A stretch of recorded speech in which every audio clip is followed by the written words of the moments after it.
There you go. Good evening. Welcome to the Road Advisory Committee. Today is February 1st, 2023. And we're calling the meeting at 6:30. Is that right? Yep. All right.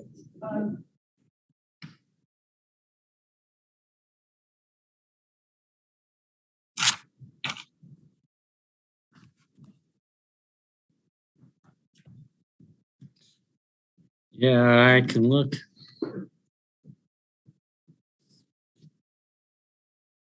Yep. Tapping it.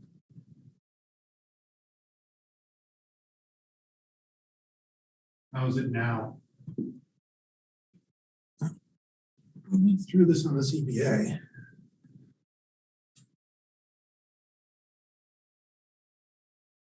See them?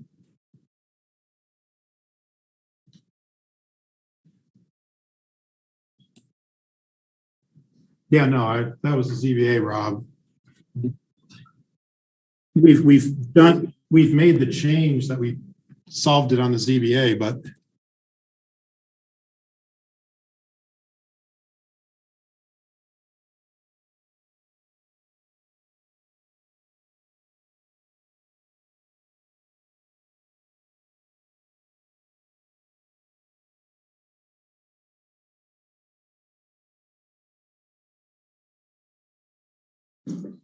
Try that. Try something else. Just change it. Okay. Test 1, 2. thanks, Rob. Good job, Ian fixed it. Passed your first Tech 101. Ian, do you want your notes up there or are you coming back down? I'll come back. All right. Yeah. The corner there. Okay, ready? Yeah. Okay, well, roll call Kerry. here. Hubert. Yeah. Shields. Here. Walsh. Here. Groden. Here. Human. Nichols. Here. Smith. Here. Townsend. Here.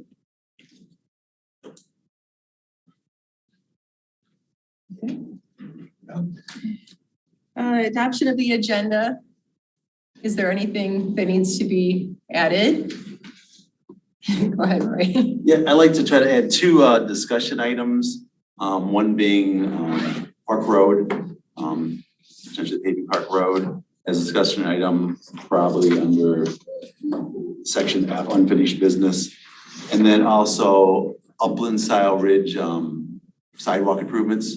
Those are both items in the potential road budget for 2023. So I just want to at least give information to the Road Advisory Committee and to public, because there seems like there's a little bit of confusion on both those projects. So I just want to try to at least give some information out on those 2 projects. So that's why I like to add those 2 discussion items.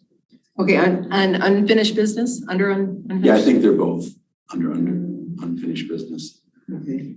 And I think we do them before we look into all the projects for 2023, because they are listed in the list of projects. So it makes sense to have the information prior to us discussing the list of projects. Okay, would you like to speak or talk about this before the budget, or does it matter?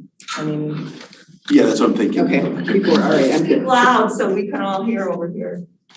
Okay, sorry. So Park Road and the Uplands. Yes. Okay, so we'll do that.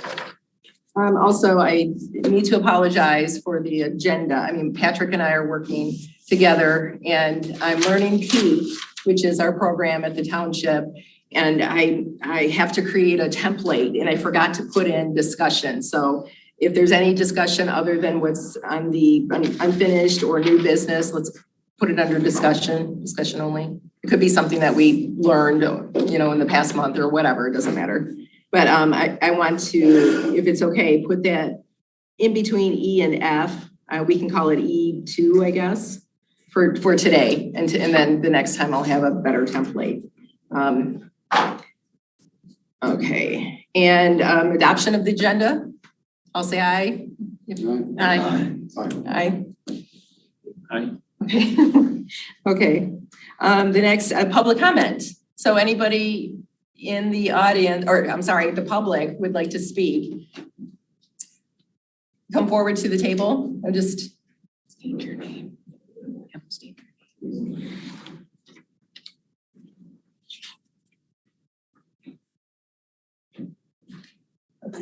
Hi.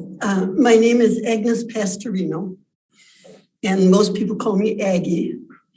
I live at 7690 Marshall Road, which is just a little bit west of Baker Road and Marshall Road. And I'd like to talk about my road, Marshall Road. Back a few years ago, and I don't know how many years ago, there was a meeting here at the Township Hall in which there were several different things discussed. But one of the things was they brought up the idea that somebody in authority brought up the idea that if we wanted to, we could get a special assessment to have our county roads paved, like they mentioned, especially Marshall Road having paved. And we had a vote on it the next time we voted, and I voted in favor of it because I wanted Marshall paved. So then I was thinking one of these days, now they're going to pave Marshall. Maybe I hadn't really actually heard whether it went through or not, but I thought, well, probably did, or I would have heard. And anyway, last fall then, no, last spring then, I got an assessment on my taxes for roads, and I assumed that's what it was. Then some guys came, they were working on my road, and I said, oh good, are you guys paving my road? And they said, no, we're not paving your road, we're improving it, but we're not paving it, we're just improving it. And I was disappointed, but I thought, well, let's see what happens. Well, it turned out that the improvement that they did was not an improvement from my viewpoint. When I first moved to that place, we had a gravel road, which I was okay with. But since then, at some point along the road, and I don't know when, they started using something on the road that it kind of reminds me of grout. And it's like, they put it on top of the road, and they say it's supposed to turn into a sort of cement, but it's a lot of potholes and stuff like that. So then when they were going to improve it, I thought, well, now maybe we won't have any potholes, and maybe that'll be improved. So that's what I was expecting this time, but I found the problem this time is that the stuff that they're putting on the road, they're putting more of the stuff on that's like grout. That reminds me of grout. And the way it works is when it's dry, you go over it, and every car that goes by, there's a great big cloud of dust. And your car just gets totally covered with dust. And then when it gets wet, and sometimes they wet it down on purpose, sometimes it gets wet from rain, sometimes it gets wet from snow, whatever. Anytime that it gets wet, then it turns into a mush. And the mush, it gets on if you go up to your mailbox, it gets on your shoes or your boots or something, and it's like this thick on your shoes or boots. And when there's a lot of water, it totally runs down my driveway. So it goes down my driveway, and it puts the stuff on my driveway as well. So if I walk up my driveway, then I'm going to walk through this mucky stuff again. It also comes down on my lawn. So if I try to go up to my mailbox on my lawn instead of up my driveway, then again, I'm walking through the muck to get to my mailbox, no matter which way I go.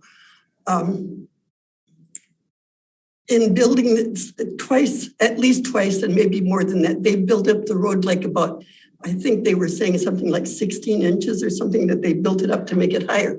So altogether, they built up my road like about 2 or 3 feet higher than it was. So when I come out my driveway, when we built our house, we had it graded down so the driveway went in a nice smooth slant from the garage down to the road. So the way it is now, it's like you go down the road and then you got to go up a hill to get onto the road. And when you're going up the hill, this hill is covered with this mush. So what happens is this mush gets in your tires. And then you get up on the road and you try to go at a normal speed, and the mush goes flying in chunks all over your car. So you have chunks of mush if it's wet, or you have dust if it's dry. You can't have your car clean even one day, because by the time you go down your road once, you go home once and go back someplace, your car's dirty every day. What are your two crossroads? I'm between Baker and Parker, but close to Baker on Marshall. I'm close to Baker. There are 4 other houses between me and on Baker Road. So I'm really close to Baker Road. And it's Marshall Road that I was hoping was going to get paved, that didn't get paved, but has this. So then, not only that, I've tried, coming back from someplace and picking up my mail before I go to the house, so I don't have to walk the whole driveway or the whole lawn through the muck. And then what happens is I get out and the muck gets on my shoes and it gets muck in my car. So no matter how I do it, I'm dealing all the time with either muck or dust or snow if it's winter. I'm dealing with those things. And then in the winter, if it gets icy where that hill is, then it's hard to get up onto the road because you're afraid of sliding off. There are ditches on both sides of my road. I'm afraid of sliding into the ditches on the sides of my road to go up that embankment. So there are lots of different problems with what's happening with my road. And I'd like it if it could be brought down to where it used to be or someplace close to that, and have some kind of covering that wouldn't make my car and my boots and everything all dirty.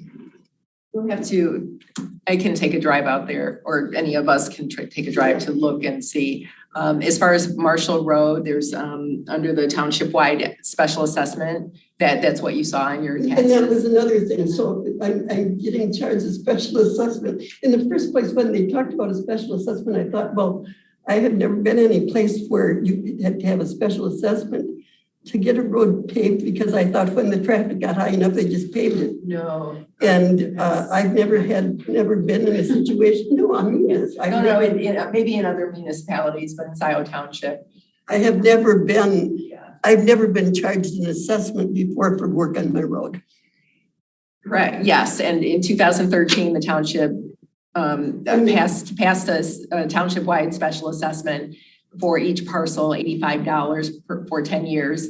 And it was to cover connector roads. And actually Marshall Road is a connector road. And it looks like there was at least there was money that was spent in 2022. Is that correct? That's the money I'm talking about, that they put this stuff on the road. That's awful. Yeah, and in 2014 as well, but it may not, we'll have to go out and look and see what type of work they did. But as far as paving, that's a whole other topic. When they talked with us, they talked about paving, and that's what I voted for. So that's all I can say about that. Okay, we'll look into it. And is that 7690? 7690. Okay. But Okay. whatever it is, it's a problem on that road. That kind of mushy stuff is really a problem. Okay, thank you. Okay, thank you.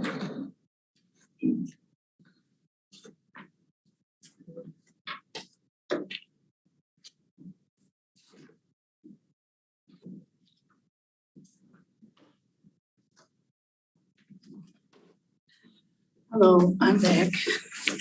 Kathleen Brandt, Scio resident. I have a number of items I want to talk about. First, I want to talk about the definition of recruise. So broad definition is to remove oneself from participation, to avoid a conflict of interest, or to abstain. So Mr. Townsend and Ms. Smith, you both stated in the last roads meeting that you are recusing yourself from action on Park Road. Yet you continue to strongly advocate for the Park Road project. Clearly, you should not be making any comments regarding Park Road. Please refrain from from participating in the discussions. This should also extend to discussions you may have with other township personnel, including the supervisor. And now, in that point, I think you need to look at your agenda because it was just put on there by Mr. Townsend, who has recused himself. And I want to say to this committee, these members, it's up to you to enforce that requirement of recusal. You need to keep these people to their word of recusal. Secondly, the definition of a special benefit in Public Improvements Act 188 of 1954. So a special benefit, meaning a specific benefit to a specific property within a special assessment district. Here's an opinion, a court opinion, City of Lansing versus Jennison. This is 1918, sorry. It is settled law that special assessments may be sustained upon the theory that the property assessed receives some special benefit from the improvement differing from the benefit that the general public enjoys. This is the foundation of the right to levy special assessments, and without such foundation, the right must fail. So in this regard, Mr. Walsh and Mr. Townsend, you continue to use a different definition of benefit when advocating for certain directions be taken by the township. The special benefit definition is a tangible benefit expressed by an increase in value to a specific property in the district. Please refrain from using the incorrect definition of special benefit as defined in the Public Improvement Acts. And again, it's up to the committee members to take responsibility for making correction when that happens. Mr. Walsh, you've said it many times in these meetings, a different definition. I don't know why you can't comply with the act. Now I have a couple of questions for Chairperson Kerry. I want a question, who has submitted each item on the agenda? Please specify by committee member name. For example, the 2023 to 2033 road funding presentation. Who submitted that? The subcommittee, Roy Townsend, Patrick Shields, Bob Walsh, and there's a Steve Kern from, well, TAP. It was TAP, but no. Okay. And who submitted the budget request for fiscal year 2023? Right. Interesting. All right.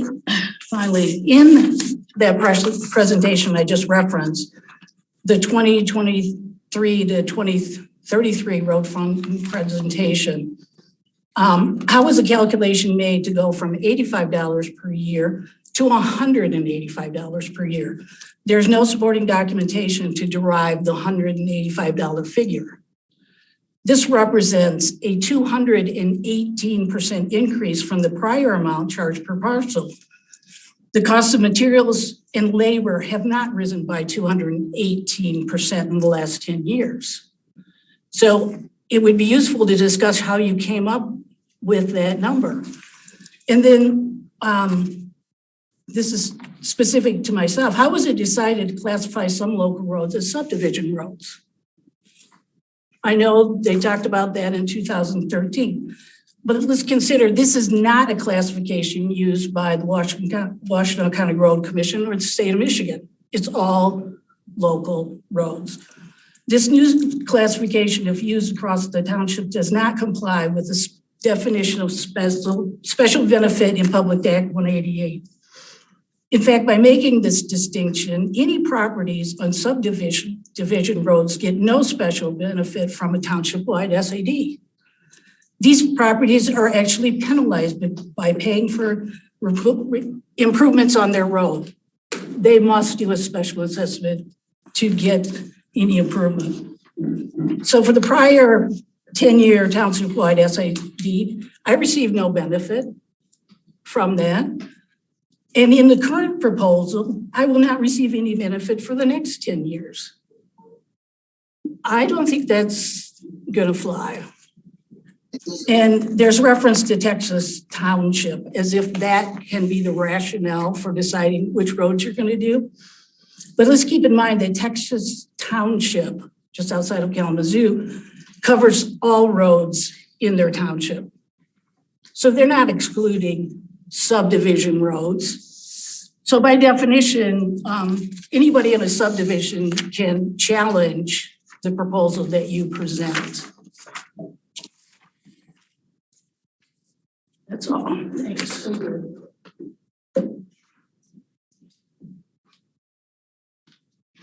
Good evening. My name is Hubert. I've been a resident of Washington County for about 25 years and a homeowner in Arbor Point subdivision since 2005. And I'm simply here to appeal and advocate on behalf of myself and I guess the safety of the children in the neighborhood. Please correct me if I have some facts wrong, okay? Who else are you an advocate for? Yourself and who else? Children? Who? Children? Okay. So my understanding is that Parker Road is going to be paved from Stabler to the entrance off of and to Cedar Ridge Road. And that was part of kind of the project approval for Torwood. And so I know on the agenda today is to consider paving the rest of it. And there's a tremendous amount of traffic flow that already comes off of Zeeb Road into Arbor Point and cutting through most likely to Country French Estates, I'm guessing, right? I have been passed in my neighborhood by cars. I have sat in my yard and watched cars speeding down and speed out.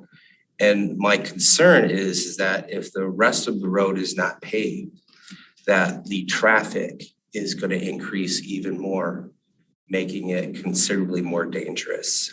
You know, there's no streetlights in the neighborhood. You know, cars just speed down there to cut through to save a little time, I guess, or not get their car dirty. And as a homeowner and a father, that's just very concerning to me. And I hope that you take this seriously, regardless of refrain of. Thank you for considering it tonight as a budget item. I really appreciate that. And hopefully that we can get something done for everyone else. Thank you. Stephen? Yes. What was your last name again? Mars, M-A-R-R-S, like the planet, but 2 R's. Oh, okay. Thank you.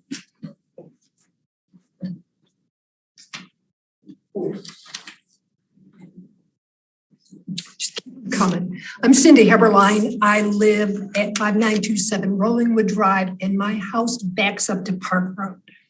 So I can talk about value first because of the traffic that comes past my house on Park Road with the dirt. I can't speak to what's going on over on Marshall Road, but I can tell you that I have, it flies. My house doesn't get dusty, it gets gritty because of the amount of dirt that's coming. I've lived in Arbor Point for 21 years. When we built the house, part of our contract actually had us agree that there was going to be a paved road behind us, with knowledge that we would be part of a special assessment to cover that. And I think that there is a great deal of value in having that part paved. As Stephen mentioned, you know, as the cars come out originally of Country French, but now they even come down from the new subdivisions further west. They'll come down Park Road, cut in to Cedar Ridge and fly down Rollingwood Drive. If the cops would patrol it, we would have enough money to pay for the paving because there's nothing to stop them. We're not allowed to have speed bumps. It's just, you know, I mean, there's no penalty for cutting through. So if it's paved up to that point, we know that there's going to be even more traffic coming through. We have 2 bus stops, no street lights, speeders. It's a bad situation. The dirt road behind us requires frequent grading. So it's not like we're going from something that doesn't have a cost of upkeep. There is, I'm gonna say it was probably graded every 2 or 3 weeks last summer because of all the construction traffic that has been heading down Park Road to build the new sub. It's just a complete mess. It is, when we talk about what value there is to clean up the back, to get the traffic off the front, the entire sub would be benefit. It will take traffic out, and if we get a stoplight at Zeeb and Park Road, that would be, I mean, it would take traffic, nobody would want to come through the sub. It will always be better to head down Park. Finally, if you only pave to the end of Cedar Ridge, and there is a short gap there before it gets to Zeeb, eventually it'll be paved. You know, maybe not in this, but it will get there. But it means that all traffic that wants to go on Park Road past it will be driving through the sub. So cutting off a small bit there is financially unsound, and safety, it's not safe either. Thank you.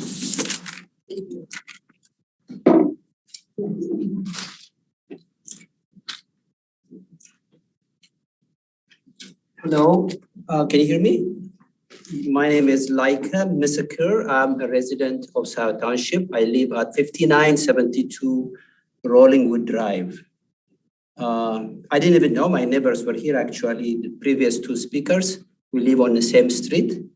So I'm here tonight. In fact, I have sent this document to you through writing. I don't know if you received it, but I'll go ahead and read it just for the records. I'm a resident of Scio Township at Arbor Point subdivision, currently affected by the flow of traffic generated as a result of cars averting the subject road segment, which is Park Road. I have lived on Rollingwood Drive, a strip of road that has 27 homes that is parallel to the segment of Park Road that is currently dirt road, basically. The paving of this small strip of Park Road would have been the very first thing the township and the road commission should have completed before permitting a large-scale home development just down the street on Park Road. We have not seen yet the end, as we are only in the second major development west of Park Road. There's a lot of farmlands down there. I ride my bike. There's a lot of empty lands there. To debate this issue at this point and suggesting a dirt road, a solution for a busy road segment, makes the already committed mistake more complex than it needs to be. Pouring crushed limestone year after year on a strip of road that has drastically increased flow of traffic and already has drained a good amount of the tax money is not a solution to the chronic problem residents have to deal with from flow of traffic that has constantly increased. The expansion of residence development west of Zeeb Road without paving the subject segment of the road should not have been permitted, as a traffic flow through the neighborhood has increased even without the new homes being completed. Just next door to our subdivision is a large segment of homes coming up. Why should current residents be burdened by poor planning that continues to take place, and also unreasonable suggestions of cost associated with doing the job right to begin with? As of today, residents from Country French residing near Park Road and the west side of that subdivision and new home buyers just down the street are avoiding the dirt section of Park Road and driving through on Rollingwood Drive, increasing the flow of traffic, just as the 2 prior residents expressed here. Furthermore, all the dirt rising all summer long from the subject strip of the road and accumulating on our homes and cars is creating a health hazard. We can no longer even open our windows for fresh air at night. during the dry and hot seasons, as rising dust fills our homes, windows, cabinets, and everything around us, creating a health hazard. Why should a segment of the resident who are assessed similar amount of tax as others be encumbered by the voice of others who seem to care less for the issue because they do not live there? It doesn't affect them, but it affects us. No resident should be subjected to live with consequences of poor development plan. Roads are one of the first considerations a township and a county and the developer should address before building the first home. Leaving the quarter-mile strip of Park Road unpaved poses health hazard that is resulting from dust in addition to increasing traffic flow through Arbor Point subdivision on Rollingwood Drive, which at times has seen its share of traffic confrontation, which I have personally witnessed in numerous occasions. Just the other day, a driver sped up. He could not stop at the stop sign. He spun 360 degrees, almost hit a lady that was coming at the right way. She blew her horn. I turned around. The guy was facing the direction where he came from. This is the kind of stuff that's going in the neighborhood. Nobody sees it. The go-through drivers tend to speed through the neighborhood, and in most instances are non-residents who care less about the mess they leave behind. I've picked trashes, glasses from my driveway from the grass. Street littering, sign violation, creating near heat conditions, and verbally assaulting residents who drive slow in the neighborhood. I have seen it all happen. Why? Why should a poor planning result such a condition for residents who are paying the same level of tax to the city and to the state? Any cost rationale presented as an argument for not paving the small segment of the road should not be entertained, as residents' health and safety should be the primary factor that needs to be considered. Let us admit, the area is not the farmland that it used to be 25 years ago. I have resided in that place for 21 years. Things have changed. And the old thinking about keeping on pouring gravel, dirt to fix must also change. Please listen to us. The township is allowing growth and development. Therefore, the road system must be compatible to handle the flow of traffic. Letting traffic to find a path of no dirt through neighborhood paved roads is ethically wrong and morally irresponsible. Thank you for listening. Thank you.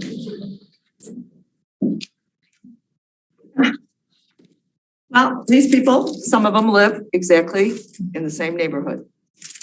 And it's apples and oranges. And I just want to say, Roy, I missed your presentation at the annual homeowners meeting. So I don't really know what you presented there. I was ill. So, and I've tried to get some information about it. And all my neighbors in my court have no idea about this whole thing. And I want to go back to the original. Please state your name. Paula Gloverson in Rockwood Point, or Rockwood's Court. This will benefit me zero. And this is a thing what I call SEM, somebody else's money. And if we go back to a road commission meeting where they say there's about 37 parcels that this actually affects. When you buy a house that borders a dirt road, and I don't know, it hasn't been year after year that they've been fixing Park Road. I never go down it for any reason. And also this idea of a light. Where do you think they're going to cut through to avoid a light? We've seen that. How I got hit on Zeeb Road is people coming straight across into CVS from Myers before the light that was due there because of multiple injuries and a death. They would go cut across there no matter what time of the day it was to avoid a light. So the light is not an answer. kids go across that road, what Country French did, and it wasn't necessarily for cut through traffic, but they have speed bumps, drive through Country French. I've advocated for that in Arbor Point. Much cheaper. Our road is a mess. Needs to be, I've asked for it to be repaved. I don't mind paying for my own road. I do see there can be a problem when you allow developers to come in. They're going to, so they paid for their little stretch. If Trailwoods was not there, we would not need this. I don't even think it would be being discussed. Now, all these people on Rollingwood don't have an idea about these plans. They haven't been watching meeting after meeting and following this since when Will Hathaway and your buddy Lou Kidder put out this original, this is not legal, first off. Communication on Park to Zeeb Road. And they were basically targeting Country French at the time. This place was packed with people very mad and angry that want nothing to do with paving this. I'm in my yard. I'm going to tell you, the majority of the speeders currently, including one that almost hit me because we have a little division where you go in and out at the entrance of Arbor Point. And you got to remember that this neighborhood was built in 2 phases. The second phase wasn't even going to go through. That's the Rollingwood part. And that's neither here nor there. But all these people on Rollingwood, I don't think they realized between culverts, pathways. First off, your committee said this is like an entire year's worth of the Washtenaw County Road budget, even with the SAD. Now, I may be wrong, or I can correct me, or whoever on that, you can have a discussion on it. And at $1.5 million,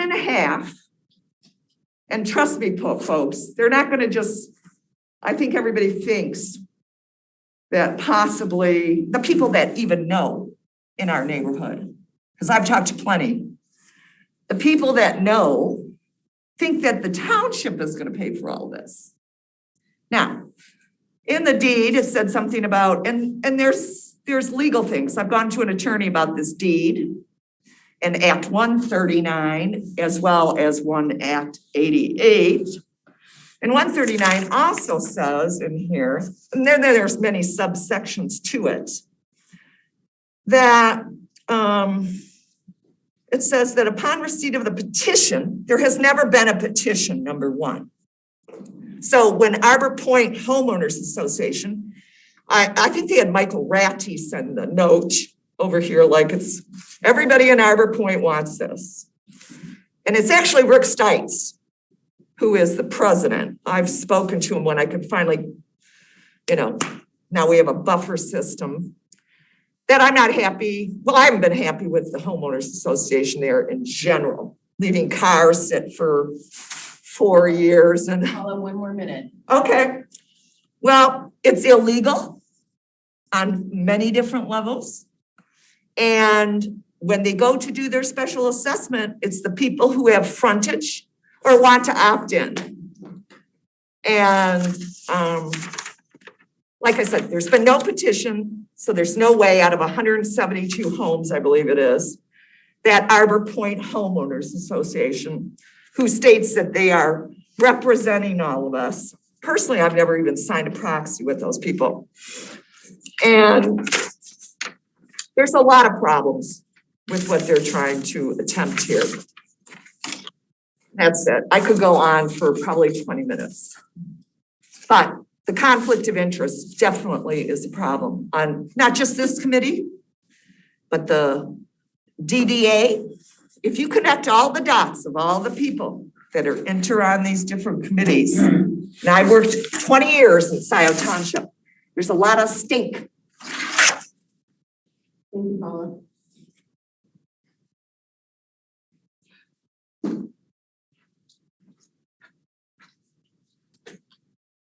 Bruce Langley. Hi, Bruce. Hi. I live at 5987 Rollingwood Drive. And want When I bought my house in 2001, I know I bought a house with a dirt road behind me. And it's increasingly got worse and worse with the dust and all that, which is, more traffic. But now they built this other subdivision west of us. Is it Trailwoods? And there's probably gonna be more, which is, growth. But my question is the developer paying to pave Park Road? Portion, part of Stabler up to Park, and then Park to Cedar Ridge. Right. The developer is paying for that. Yes, supposedly there's an agreement. Oh, I see. When ours was built, there was no agreement to pave Park Road next to our subdivision? No? I don't know that. Yeah, there obviously wasn't. You said in 2013, there's a township-wide assessment for road improvement? Special assessment, yes, for, Is there any paving on that? there are certain roads that were paved, that were already paved at that time, and there was money allotted for the maintenance of those paved roads. Okay, so you didn't pave any dirt roads or anything like that Well, with that there was assessment? North Delhi that was ended up going from gravel to paved, but that wasn't part of the original agreement with the special assessment district. When are they gonna pave this section of Park Road? That's a good question.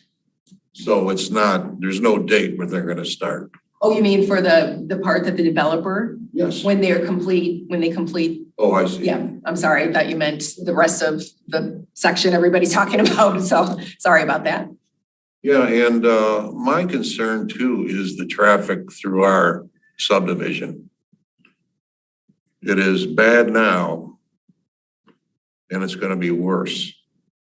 Because people coming through to avoid that dirt road. And they come west onto Cedar Ridge, and then they turn west again onto Rolling Wood, where my house is. And they drive very fast, not everybody, but they drive very fast down the road. And there's a stop sign at Cedar Ridge before you turn left to get back on the park. About 90% of people ignore that stop sign completely. And it's very dangerous. And it's a wonder that nobody has been hurt seriously already. And the dust too, every year gets worse. Are they putting something different on the road now? No, that part of Park Road has not been maintained for 10 years. Well, they grade it. Well, they may grade it, but according to this special assessment, I'm looking at Park or Cedar Ridge to Zeeb, there has been no work done. You mean improvement wise? Maintenance improvement, there's nothing here. Okay. But I mean, they do pour gravel on it and grade it every once in a while. No. Yeah, that's totally different. Boy, at some point, given that a lot of people are new here. Well, it's township people, whatever it is. But I'm sure it's the traffic and the heavy traffic from that development that makes the dust worse. But there's something that's majorly missing in terms of. Yeah, there's been no major improvement. So the point is in previous meetings, we've talked about this at quite a bit of length. And there are many other roads in the township that have had a gravel lift applied to them. Right, I understand that. There's no lift on Park Road, I know. Never had a gravel lift. Yeah, I understand what you're talking about. And I'm repeating what Roy has said numerous times in these meetings, because I think it's. Okay, so the bottom line is, to get that part of Park Road paved, that quarter mile, what can be done? Should we pay an extra assessment? Do you have to vote on it? What? I don't know. We are looking into all of that. There's a lot of questions and there's a lot of legal questions that haven't been answered yet. Right. So Public Act 188 does state that the township, it can provide special assessments under Public Act 188, and how that is used is, we have a lot of legal questions with that. And also the special assessment and the money that is there and whatnot. So this is in the works. We're on it because we're getting a lot of emails about Park Road. So you're holding us accountable, which is good. So it's on our to-do list up at the top. Okay. Thank you. Yeah, thank you.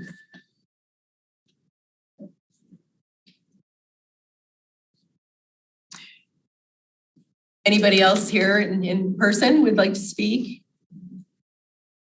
Yeah, we have a couple online. Okay. Oh, I'm sorry, did somebody say yes? In the audience, in the public here? No, okay, go ahead. We have three online. Greg Crouch, apologies, would be the first. Good evening, everyone. My name is Gregory Crouch. I live at 5891 Rollingwood Drive. First off, I appreciate that this is a conversation. It seems like it's a good discourse, and I'll try to be short because everyone did a really good job of explaining a lot of the concerns that I have as a resident whose backyard backs up to Park Road. I have children and I'm asthmatic, as well as there's other asthmatics in the household.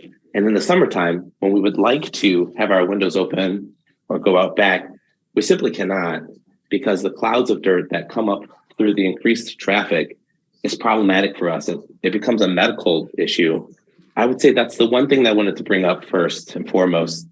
Beyond that, I wanted to mention that even though the roads within our subdivision are public roads, they're not necessarily upkept within our subdivision by funds outside of us. And so something that I believe somebody else in our resident stated, which was that it would not impact them at all, is partially incorrect. If we don't pave Park Road, even at the traffic we have now, which is likely to only increase from here, the cost is really just being outsourced from all of the people who are using it or will use it to the people who live in this subdivision, who will have to pay increased HOA fees for a road that will degrade even faster with the increasing traffic. And so those are the two things that I wanted to bring up. I'm super in support of paving Park Road, and for the quality of life of me and my family, I truly hope that it's recommended to pave it. Thank you. Thank you. Next is Cab Smith.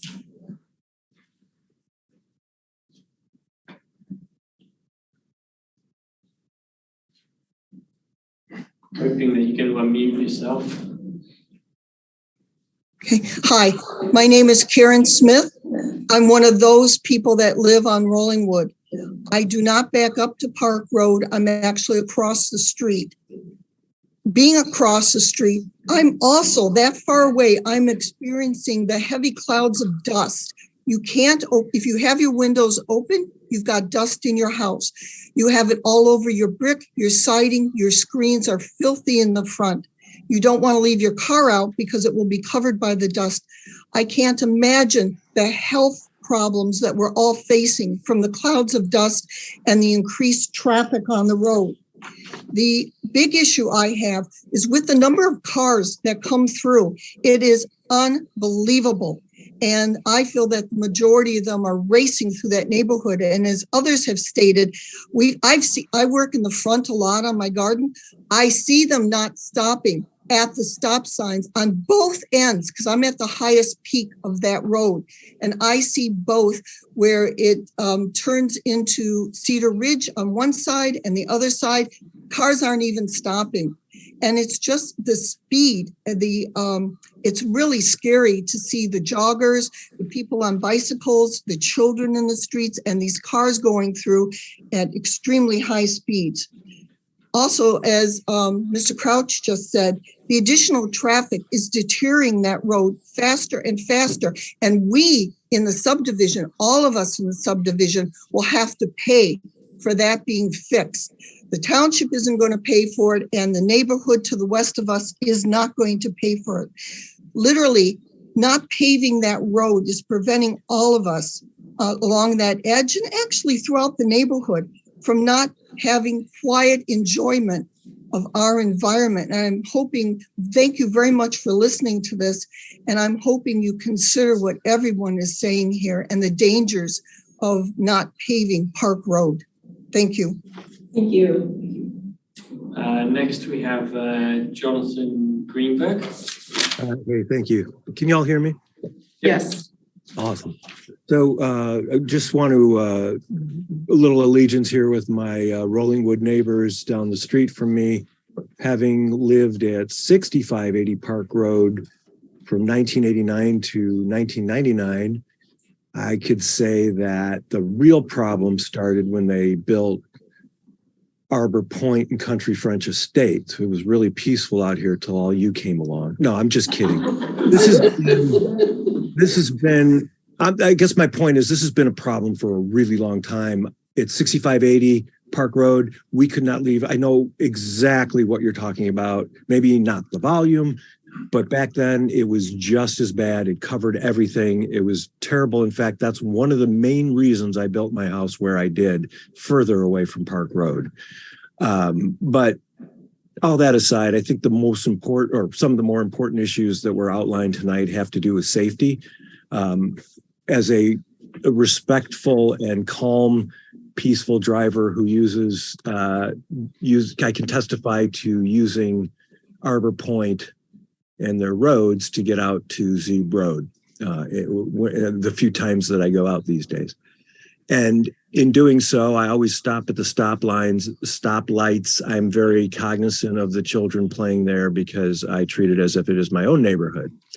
But I also take a great deal of pleasure in driving slowly in front of people who are using it as a cut through. So while I'm using your road, I'm also an ally. Having said that, that is a horrendously dangerous situation that's only going to get worse when you pave up to Cedar Ridge.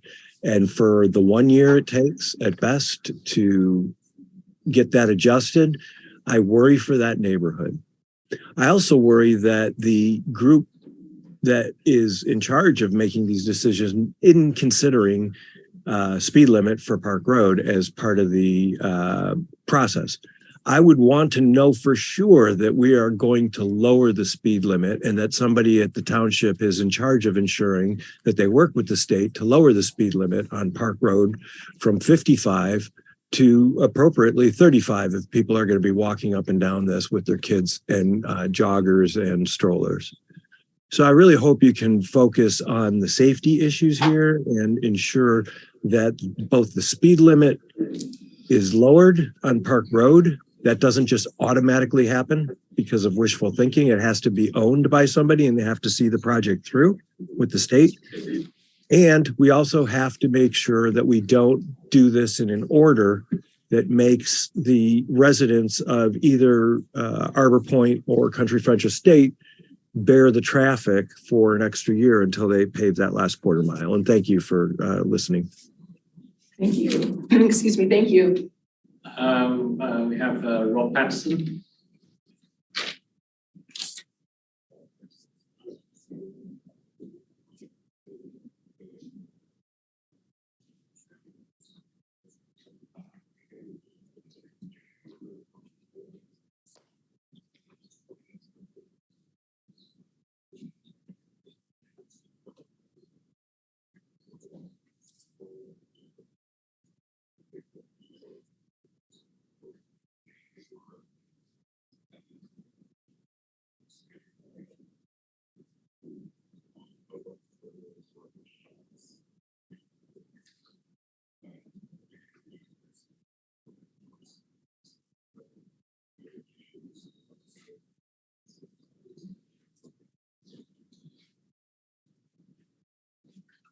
Thank you, Rob.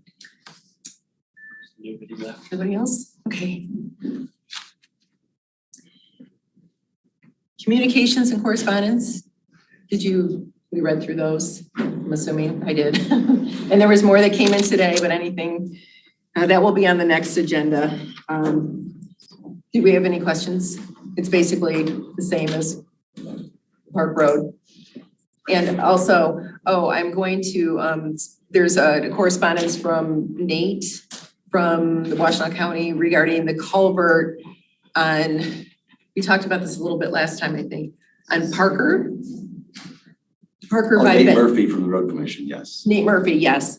So that's in here as well. I'm going to sign up RAC for the Road Commission email. So that's going to be part of our correspondences from now on. Okay, the next discussion items, is there anything that you would like to discuss that's not on the agenda under unfinished or new business? I have a question, Jillian, just to clarify within the group.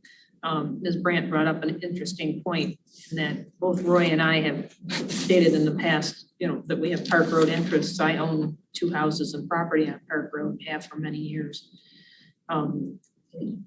If we are going to vote on making a proposal to the Board of Trustees for the 2023 budget road monies this evening, we're not doing them as individual roads. We're going to be asking for an amount for culverts and an amount for roads. And if it is the feeling of the group that Roy and I should recuse ourselves on voting for anything that has to do with Park Road, by default, we would not be able to vote for the road.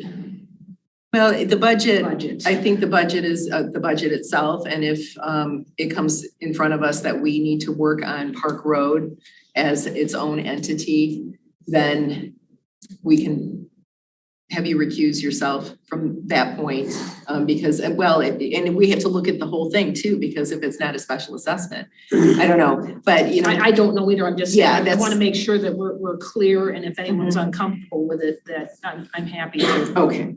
And clarify that at this point before we get into the discussion.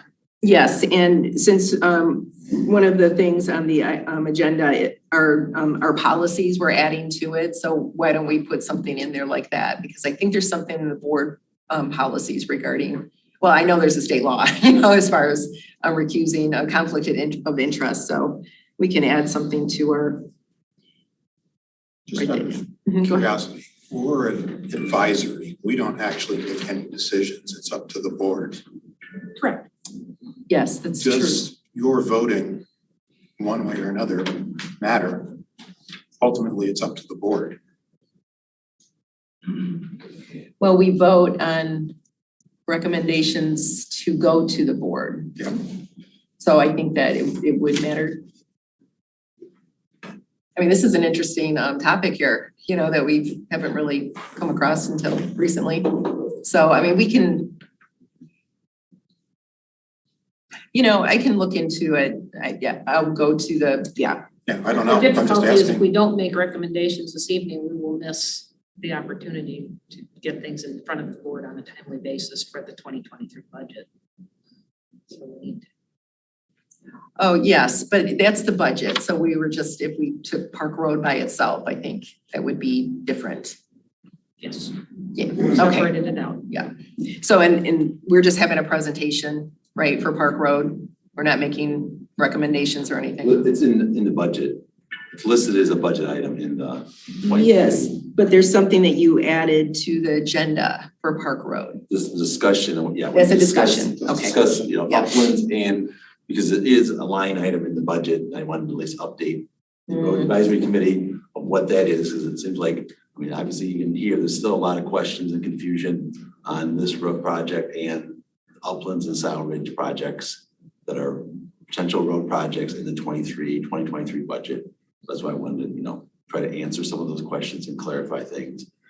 I think Linda's right. If we don't act tonight, I think the township board, they're moving forward with their 2023 budget. If we don't make recommendations, they'll just figure it out on their own, right? Which is one option, but I think one reason they formed us is so we can make recommendations to them to improve our road network in Scio Township.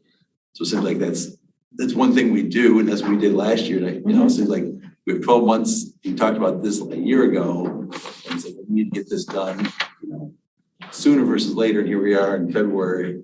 So if we don't act, it just seems like, why do we have the committee if we're really not going to make recommendations to the township board? I guess just let them figure it out. So I don't know. That's my. Well, let's go ahead and have the discussions with regarding these topics or these agenda items. Okay, so Linda, we'll look into all of that. My feeling is if it was its own project, but this is together with the 2000, or, with the budget. So we're not gonna pick each one apart and then vote on, each one, I guess. Okay, so are any more discussion items or things to bring? No? Okay. The next item would be, let's see. Oh, policy. So we kind of segued into that. And we started talking about, last time we had some policy items which had to do with our elections of chairs and vice chairs, once a year and whatnot.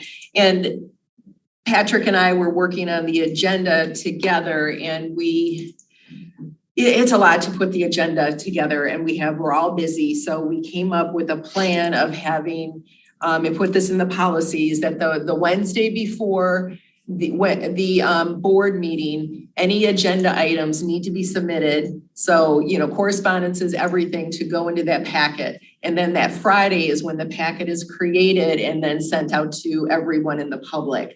So it's just these last minute things.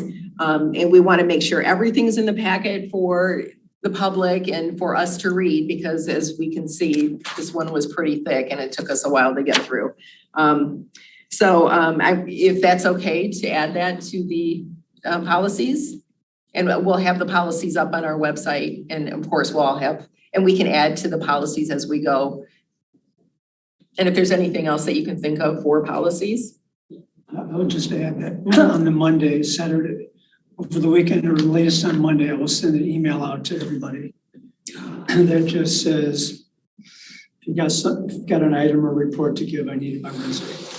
Okay, so that Monday before that Wednesday, I will put that in the schedule as well, just so. It's on my calendar. Yeah, okay.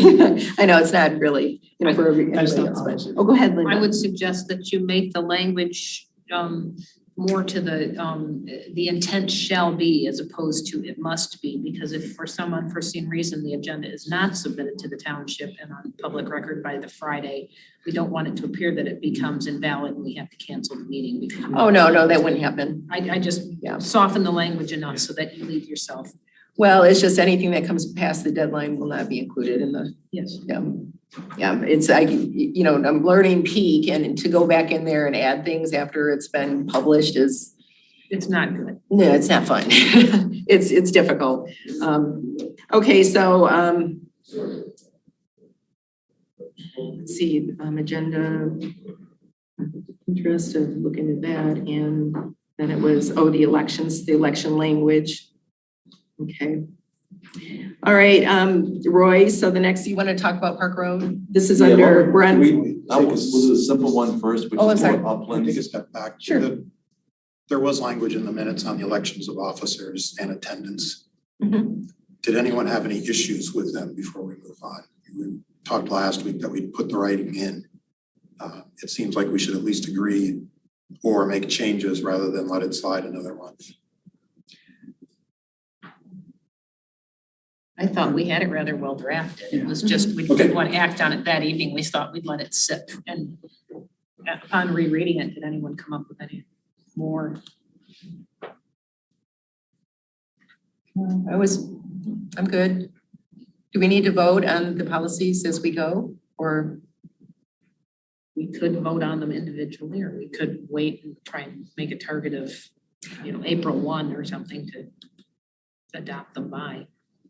Yeah, it's just that things are coming up and we're adding to it because we're not thinking of, I could look at the board rules of order and go through all of that, but I don't think we need to have everything that they have. No, I would say we had a couple of things. We had officers, we had attendance, and then we had the agenda items. So the agenda items has changed versus what I put in the minutes. Let's get them updated and then just bang, bang, bang, next meeting, get it over with. Okay. We can always update it. No, I like that. Bring it up at the meeting, next meeting, bring it back. So like you're thinking about the schedule, bring that back next meeting, no changes, gets approved to the next meeting. So like the one on election of officers, you guys brought it back here. If there's things that need to be changed, change it this meeting and then bring it in the next meeting for approval. Rather than, it seems like, sort of like a 3-meeting process, but then it's introduced at one meeting and then, discuss if there's changes, no changes, the next meeting gets, so it seems like And then it keeps things moving. through the Yeah, process. yeah. As we learn, or as we use those things and, If yeah. something needs to be done, quicker, but most of these things. Look. Yeah, that's Sure.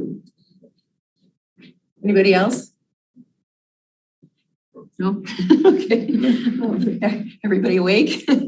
All right, it would be, let's see, Park Road, or Uplands Can we do discussion. Uplands Scio Ridge? I think that's a Oh, little sure, shorter then you do and that one. simpler. Okay, Uplands and Scio Ridge. Okay. I did send out, I apologize. I meant to send these out last week, but I didn't get to them to today. So I did send out some handouts, which I guess probably, we have any way of sharing that with? Yeah, we do. I've got them on my laptop. If I can figure out how to share my screen, I can. Okay. But I gotta let myself in, so. All right. I figured Rob, you could help us out. The other option we did at the ZBA when we got last minute items is we can always read it out loud. This is a drawing though. Oh. Yeah, Good read that. description, go for it. I know. So here we go. With this one. I wanted to pull up the upland sidewalk improvement, the 10 megabyte one first, if that's possible. And it sort of shows the neighborhood.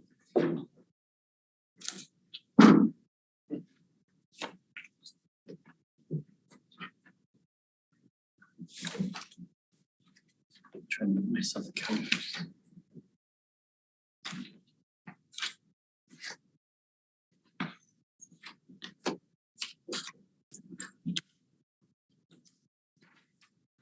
This Yes. aerial image one? Yeah, this one, like this one. Yeah, I just trying to figure out how to share my screen. It's not pretty.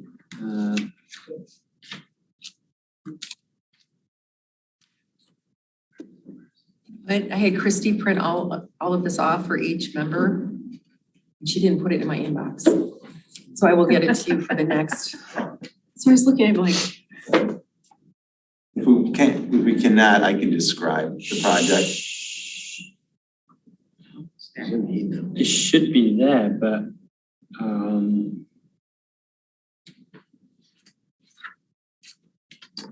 screen sharing, I think. I've got that.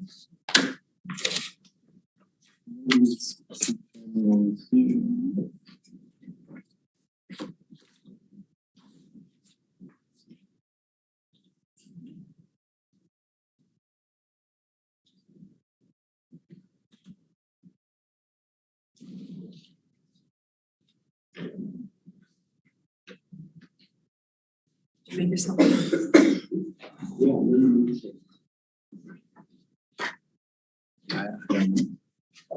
If not, I'll just describe. So we're up with this the subdivision, there's a bunch of 4, 5, 6 subdivisions between Liberty and South Church, east of Wagner Road, called Uplands, Ravines, Meadowlands, Townhome, and then there's a bunch of condos. Hometown Village. And there's a bunch of. Walnut View, Walnut Glen, and Yeah. 2 apartments. Okay, so I think someone said there's like 1,200 parcels in there. So when they built these developments, probably about 20 plus years ago, they came to the township. Uplands was the first one, I think they were the west, and then Ravines, and then the Meadowlands, and then Townhome. But the sidewalks never connected. This developer built this one, this developer built this one, this developer built this one, this one developer built this one. So now you have 4 developments. Oh, you got it pulled up? I got it up, yeah. Oh, thank you. And so you go out there, and since that time, it's a pretty dense subdivision, you can see. There is a AAA HEA bus route that goes up Uplands Drive. Actually, 2. Which is, I think, is this one where That's my Uplands mouse, Drive, right? my mouse is going? Yes. That's Uplands Drive. Yeah, exactly. Actually, there's 2 bus routes that go there. Right. Through So not only that, school bus is go through there and drop children off. So there's no sidewalks to connect these 4 subdivisions. So people are walking in the street. Obviously, right now, the snow out there, the bus stop is basically right next to the road. So you're standing in the street to catch the bus. We as a township, we talk about safety, we talk about sustainability. We want to encourage people to use the bus, but we have a situation that's not even safe and school children have to get off that bus. I clicked on Google a couple years ago that showed the school bus dropping the kids off in the street. The kids are walking down the street to go to their homes. So the goal of this project that's been talked about probably for 8 or 10 years is we connect those sidewalks, which is the the blue dots that go down there on both sides, and then it'd come down to the south. Now I'm just coming here and point. Basically, that's where the sidewalk stops. Take the sidewalk out here, tie it to this sidewalk, bring the sidewalk down to here. Then we come into this subdivision, we're gonna build a sidewalk here. There's gonna be a bus stop improvement here, bus stop improvement here, bus stop improvement here. This sidewalk come down here. Your crosswalk here marked. You must go to the next one if that's possible, Ian. Which sort of shows it better. It's 2 different drawings, which is a little bit confusing. But at the end of the day, we put in the budget, we fund this 50% with road fund, because this was a project listed in the original SAD, and 50% with the parks pathway and preserve money. That's the sidewalk part. So we fund the curb and gutter, the road improvements, underground drainage with the road money, and the sidewalk work we funded with the TAP. So a $250,000 project with about 30 from both sides. We potentially could. It's under engineering. A year ago, we approved Washington Engineering to start engineering. So this is a drawing showing it come down. Here's a crosswalk. Here's a sidewalk improvement. Here's curb and gutter around the intersection. Then it comes down to the south, which is the next sheet on the drawing. This is that touches that sheet right here. It comes down sidewalk here. Here's a crosswalk. Here's a bus stop. Here's a bus stop. Here's Snowberry. Here's this subdivision.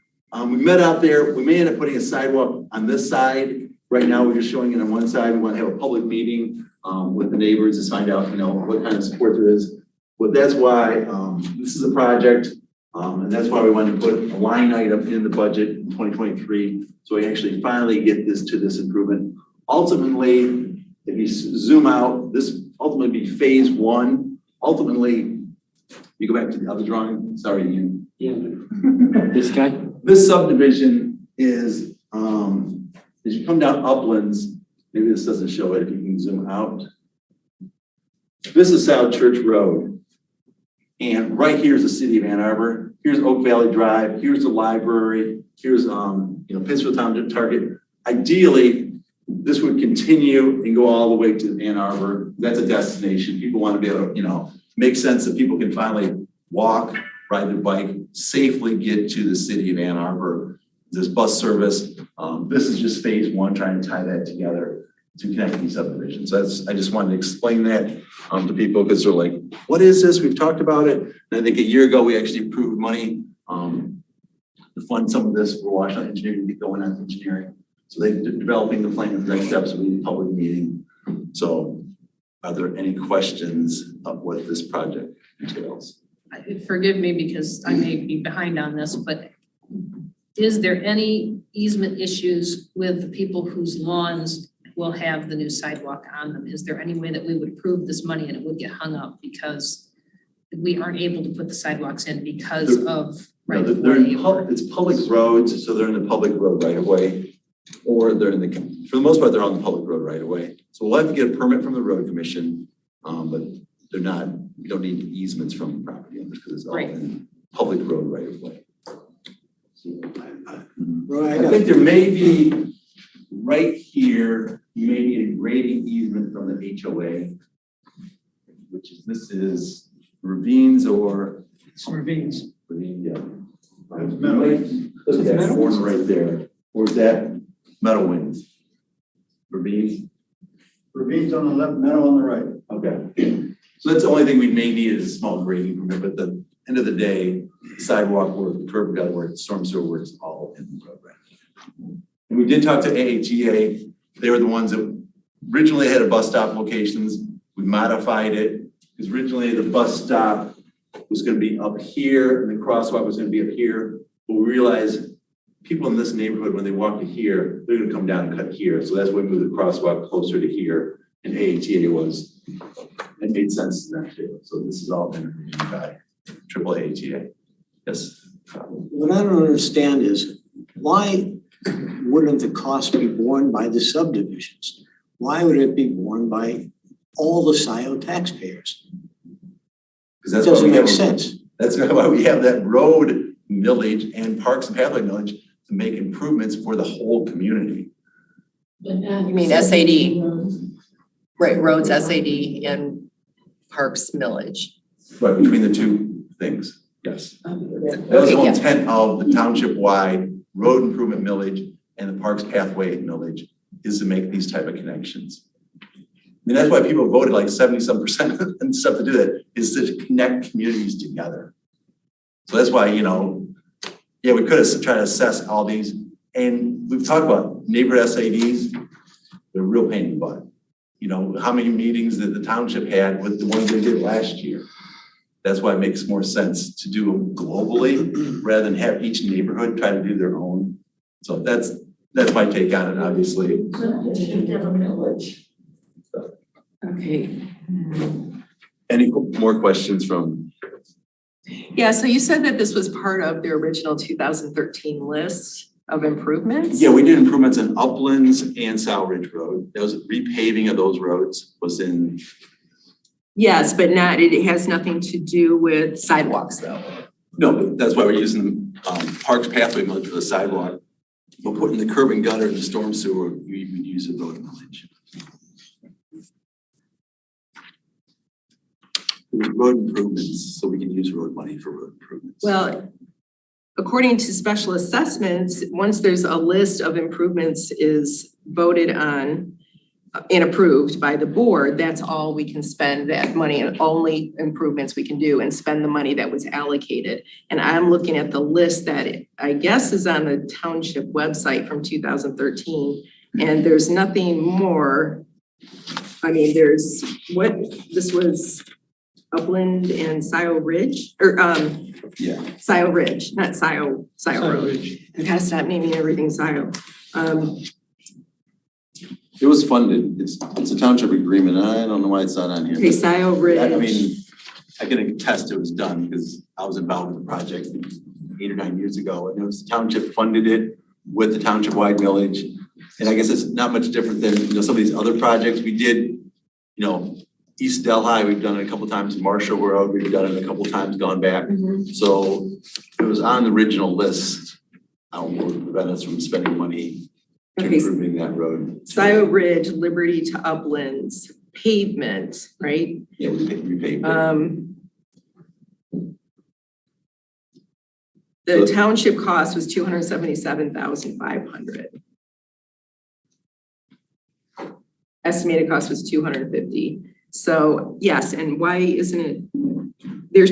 See, and this is the other thing. I'm going to the township looking for all the documentation that should be all together, and it's not. The township-wide file is missing, the township-wide SAD file, which should have all of the resolutions and everything in there. And so I'm piecemealing to get, and Blue Kidder just sent me his list from 2013. So I'm assuming that's the closest to the resolution list. But then there's a list on the township website that states project year 1, 2, 3, and then breaks down all the roads. There's except West Delhi from 94 to Dexter Ann Arbor is crossed off, and a couple of Maple roads. So looking into getting to the bottom of all of this and making sure that we're doing this properly and using the money to what was voted and approved by the board in 2013. So we're gonna get.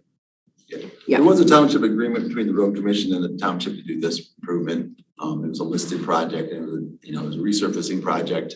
I'm sure Patrick can attest to that because he lives adjacent in that area. So those roads were in bad shape, and that was one of the projects that, you know, repaving of this road was one of the reasons that in 2012 and 13 the township-wide SAD did get approved. People were like, yes, please improve that road.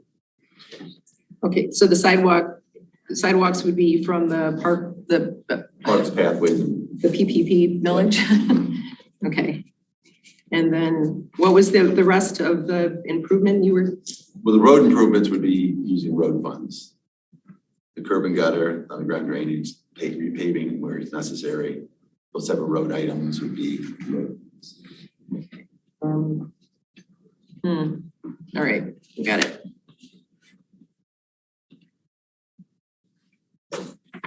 And it's kind of crazy that they had the 3 developments and didn't plan to have them connected at the time. But then again, we have Park Road issues because of the same reason. Yeah, here again. Yeah. And this happened 20 years ago, so none of the people in office today, was it poor planning? Yes. But can we fix it now? Yes. So I think it makes sense to try to fix it now. Oh, John, what? No, Go ahead. it's not public comment. Trustees and our other trustees. Well, no, but I'm not here as that. I'm on the Ravines Homeowner Association, and at our annual meetings, they talk about the frustration where you've got the uplands and the meadowlands. You can like see the sidewalk just across the street, and like it stops 5 feet short of the road on both sides, and you can't get there unless you jaywalk or go over there. So with respect to this being thought of in advance and outlined, on the March 12th, 2013, Scio Township Board of Trustees, agenda item 1.3, adoption of a declaration of intent to establish a township-wide special assessment district for the purpose of funding road improvements within the township, accepting those roads within the boundaries of the village of Dexter. And then it goes down, and then there is the chart that talks about them, and it does list this one on here, and it also lists it as a paved road. Now, whether the board should fund it or whether you should recommend it is different, but I think that this section of the township was envisioned at the outset of this special assessment for that part of Yes, and the said. I think Jim Murphy said, I'm gonna make a comment that Wait. the whole No. sad thing was illegal. Wait. Because it doesn't- No, excuse me. Sorry. Well, I don't know why, in an open meeting, anybody gets to come up and make a comment during the proceedings. Well, then I yield back the time, and thank you for your time, folks. Thank you. Yeah, I can attest. I mean, it was included in the project. It always was. We did the work. So the paving was already done at one point. It was done using the township-wide SAD. Okay, it already was, okay. Probably 2014 or 2015. Yeah, and why, is this? In the loop. It's not listed in here, probably because it's not a local road. Now, after it got done, it was switched over to a primary road. In the Lou Kidder. Well, if it's a primary road, that would fall under the county then. You think the county's gonna pay for it? Well, the county pays for Zeeb Road and Jackson because those are primary roads. So is this a primary road or? It is now. Okay, so here's another question that we need to get to. Nothing prevents the township from funding primary roads. It happens all the time. Except it was a subdivision road when you decided. No, it was a But my local collector subdivision road. you won't touch. Because there is quite a few townships that fund primary roads in Washington County. But we don't, But we don't. from what I Yeah. understand. We did all Jackson Boulevard. We paid for all of the boulevard, DDA, the township. Yes, that's true. There was a bond that was Zeeb taken, Road was and that's done. why. Baker Road was done, all with township funds. Probably about $30 to $40 million. So yes, we've done quite a few. Wagner Road, so, those roads. Okay. Any other questions for Uplands?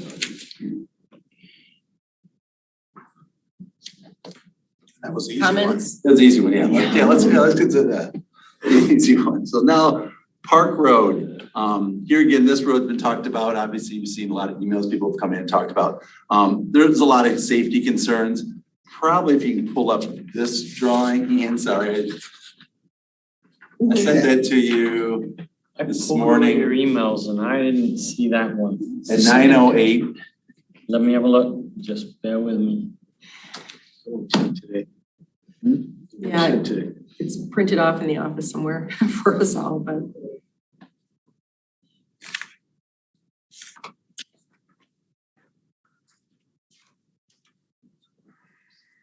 So I'll just talk about why you're pulling that up. A lot of the safety concerns, yeah, people right now are cutting through Arbor Point.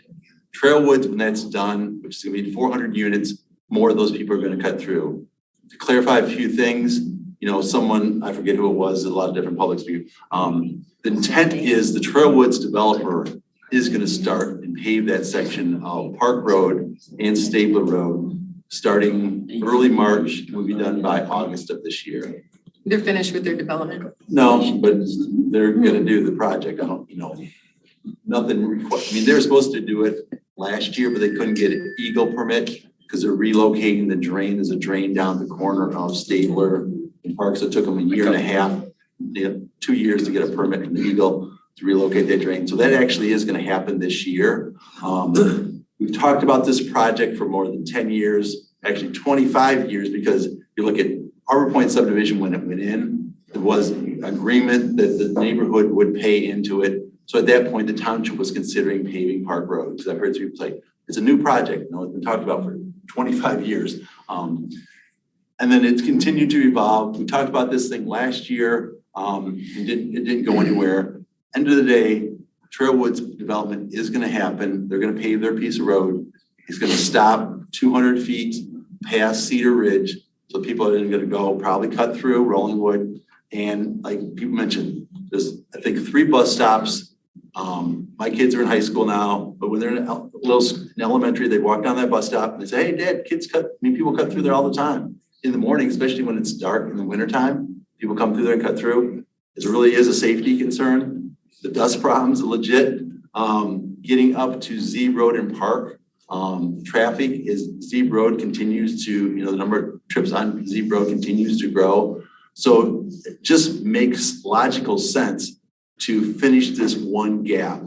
Put a signal there, make it safe for people from Trailwoods, because where do the people in Trailwoods want to go, most of them? Is get on Z Road, get on I-94. So they're gonna go out Z versus going up Stabler. As you go up Stabler, you go down Jackson Road, multiple signals, you gotta do the Michigan left and come back. They're gonna go out Park Road, up Z, and get directly on the freeway. It's the most direct route, that's where people go. So that's gonna be the primary route. I did a look at the traffic. Right now, there's like 800 cars a day that use that section of road. I think it was the last count. Generally, homes generate 6 to 10 trips a day. So 400 homes, let's say 50% of them go out there. You're talking about 2,000 to 3,000 cars a day trying to use that piece of gravel road. A gravel road has a capacity of about 700 to 1,000 vehicles a day. Anything beyond that, you can't maintain it. So that's why in lots of the parts of this township, gravel roads work fine. If you could switch over to the density drawing. This was something we used in our trails discussion, is looking at the density in Scio Township. Where do the people live? And so, uplands, super high density. And if you go up, the different colors, let's zoom out first, Ian. Making me sick. Sorry. It's too much. I think he's in the right area there now. Right? Yeah. Zoom out one more, I'll show you what the different colors mentioned. One more. Wait, zoom out or zoom in? Scroll down. So you can see, so population density, this is like, this is remote rural Scio Township. Then you get up to here, 500, people, residents in these dense areas, it's apartment buildings and stuff like that. So if you go like this area, gravel roads work just fine. There's not many trips, there's not many people on them. Go up like north of here, North Delhi, East Delhi, those type of roads, there really aren't many people that live up there. So gravel roads, you're getting 500 cars a day, 200 cars a day, 300 cars a day. They work fine. Park Road is in one of the most dense areas of the township. A gravel road's not going to work. Sounds good. And if you we talked about this 10 years ago. Let's put some limestone on this road.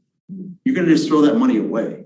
Because when you finally do pave it, that limestone, you have to pay to put it on. You can pay a contractor to take it off. So it's just, you're throwing money away. So that's why we didn't do this project 10 years ago in 2014, 2015, we talked about it at the townships, like, no, let's wait and invest that money into doing Park Road correct the first time, one time and do it correctly, rather than just put money on stone. So that's why the goal is, basically they're gonna pave up to here, and then this should be part of our project.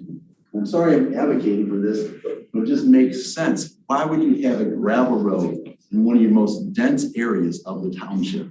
Yeah, and who negotiated the deal with Trailways just to pave that up to a certain point and not all the way to Zeeb Road? Because really, it's like, come on. That was 2015, 2016. I don't think anyone that's in office today was in those meetings. So you can point fingers, but either we No, it's just a fact. I mean, it blows. Or we decided to say, okay, because what you're gonna create is a paved road, paved and gravel. It's just gonna be a safety concern, because people are flying down there, and where's the road the worst? With pavement ends and the gravel starts. Roy, you're right, it makes sense, but what doesn't make sense, and you know where I'm coming from, is spending $1.5 million for a half mile of road. And by the way, this is $1.5 million of Scio taxpayer money for a very small strip of road that affects that area. That's what I have against it. 37 houses. So you come back, there's 800 homes here, so you're saying that? Then let the 800 homes pay for it. Hey, I have the board floor right now, okay? When I'm done, you can talk. So up here at North Delhi, there's 150 people live up there. If you were here then, we would have never done North Delhi. You couldn't justify it. But some roads, it just makes sense. North Delhi was one of them. You spent $800,000 on a little piece of road. But it was worth it? Yes, I think so. We had a section of Liberty Road down here. We're gonna spend $600,000 to fix this drainage of a flooding area problem. $600,000, there's like 100 and some homes. Can you justify that? Yeah, because there's a safety concern. That road was closed a lot of the year. End of the day, we came up with a solution that didn't cost that much. So end of the day, at the 10 years, we have $1.5 million saved up. So why wouldn't we spend that money and put that in a road that is a critical road in Scio Township? Rather than say, I guess that's why I think we're on this committee to look for ways to improve the road, local roads in Scio Township. So I think that's all I have. But I will open up any questions you may have. Yeah, Roy, you're supposed to recuse yourself and not advocate for the project.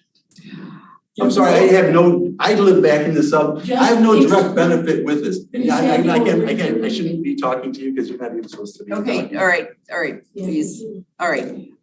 Bob, you had something to say, and then, you finished? Well, that's been my whole point. It's a very expensive project for a small strip of road, and we believe there's an alternative that we have talked about and suggested at the past 2 meetings.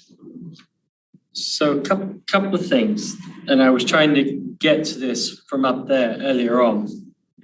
I feel for the community. I have children, so please, whatever I say, don't take as being a lack of sympathy for what is going on, because I really, really feel it. And if people are speeding through your neighborhood and they're ignoring signs and everything, and there are children at risk, I hate that. But my understanding of the way that this SAD was established, it didn't involve paving Park Road. That is the elephant in the room here. There's some people here who are advocating for it to use that money. We have not yet once seen evidence that the SAD money was assigned to paving Park Road, this segment of Park Road, and that is the problem. That's why I can't vote for this, but I want to do it. Now I have the floor. And I will come back. I want to do it if it means reducing the traffic. So the pragmatic part of me is just like, what can we do? I mean, somebody stated tonight and today, I can share my screen. I was looking for traffic calming measures. So what are things that can be done in a neighborhood? I'm a Brit. We have speed bumps everywhere because we don't have snow.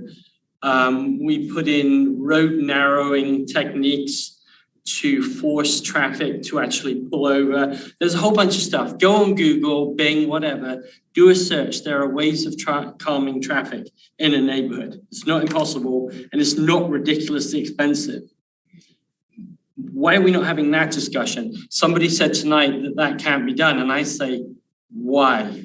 Why can't it be done? So, you know, I feel for all the different positions in this room, but if the SAD wasn't set up to do this, we need to be really careful legally. If it was set up and somebody can prove it, I'll vote for it. But that's my biggest worry is that it wasn't set up to do this work. It was set up for the maintenance of gravel roads and some additional things, but not once have I seen something that says, pave this part of the road. That doesn't mean that as a committee, we can't at this point start looking to the future, because this SAD is running out at the end of 2023 winter, and we're going to try and find another way of doing something. Strongly suggest we don't do an SAD and we come up with something else. And then, yeah, let's get this in there. But I'm still not convinced that we should be doing this legally. But again, and I've received a lot of emails from people and I sympathize and I've read them. And I'm like, we need to be very, very careful. It's taxpayer money that's been set up and assigned to do something. A couple of other points. Putting the gravel down. Roy has told us that dust calming techniques do not work with a road that is, No gravel. degraded or gone down or is old. So if it's freshly gravel and it's had the gravel uplift, and then you do dust control, it works a hell of a lot better than if you're trying to do dust control on a road that's really old and hasn't had that gravel uplift. That is Park Road. That is the very definition of Park Road. It's not been graveled. It hasn't had the gravel uplift. It's been graded and it's had some gravel thrown down, but it hasn't had the serious work that it needs. And what we're proposing, what I think Bob was alluding to was we don't have money allocated to pave it right now, I think. If we, and I agree that we're graveling it and throwing it away. I hate doing that. It's against everything I stand for. But we need to be careful legally. So if we put gravel down, there's a good chance that the dust control will work better than what we're doing right now. And that's the message I was trying to convey. And I'm sorry that some of the residents left and didn't listen, because there's a lot of history here. There's been a lot of discussion about this. And I really wanted to give people a bit of a primer and a background into some of the discussions that have happened here, so that we're not ignoring it. There's some serious debate going on, and I don't know how to proceed. Traffic calming might be one way. I don't know. So I yield the floor. Don, you had raised your hand, or were you? You mentioned traffic light in this proposal. You said that putting in the road and a traffic light at Zeeb. Is that Yeah, correct? Zeeb at Park Road, but Zeeb at Park. you pull up the other drawing. Sorry, I was sharing. That's what, no, you're fine. I'm looking at your screen actually. This one? Yes. My screen is incredibly too small for that, so. Well, look on the, turn around so you can see. That's what I was doing. So, and I agree that I can't push for something that I know is the right thing to do, but there's just too many. I don't know if this is legal or not. And just getting into this and just the learning curve is very steep on this. And getting an understanding for it.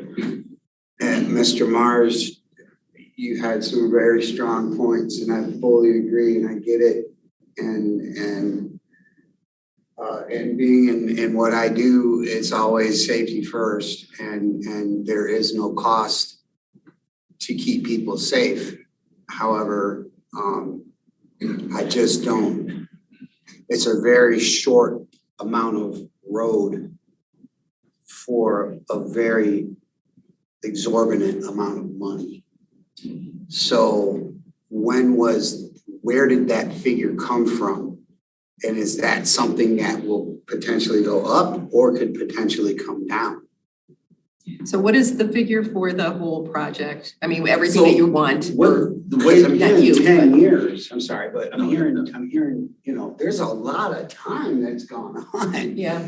Between when this was first being taught and we're still sitting here talking about it. Well, yes. You know, so I'm Right. just trying to wrap my head around it and put it to bed, I guess. Well, it's not going to bed. I'm trying.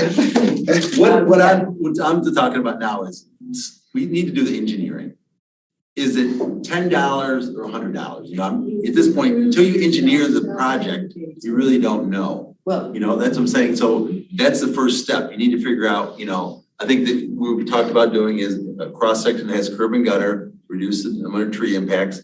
So we can put a path on the north side and put a signal at the north end. I mean, at Z Road. So that's what the first step is. As far as, this was always talked about paving Park Road. That's why we didn't put gravel on it for the last 10 years. At the road subcommittee, you can go back, I don't know if there's minutes, but that's why we didn't, because there's always talk about paving of Park Road. And in the list that David Reed sent me on the road projects, it listed money for paving of Park Road. So Well, that's what here's- David Reed sent me from the township when he was the township trustee. Okay, but this is the list that's on the township website from 2013 and paving is not part of it. Right. Now, there was $207,200 set aside for Park Road West. And when I say west, I mean from Z to Liberty. And according to your spreadsheet, there's only $10,000 left of that. According to David Reed's spreadsheet, there's $34,000. So that's not going to cover engineering. And plus, this project was not included in the original 2013. It had to be. No, it wasn't. There's nothing that says paving with a light, with a pathway. Well, I didn't say paving, but it was always a project in there. No, I have the list right here that was just sent to me from David Reed from our township website. And it's the same list that Lou Kidder sent to me 2 days ago. It is a local collector road, so it would be eligible. Only for the improvement that it was allotted for, which was gravel, maintenance and uplift.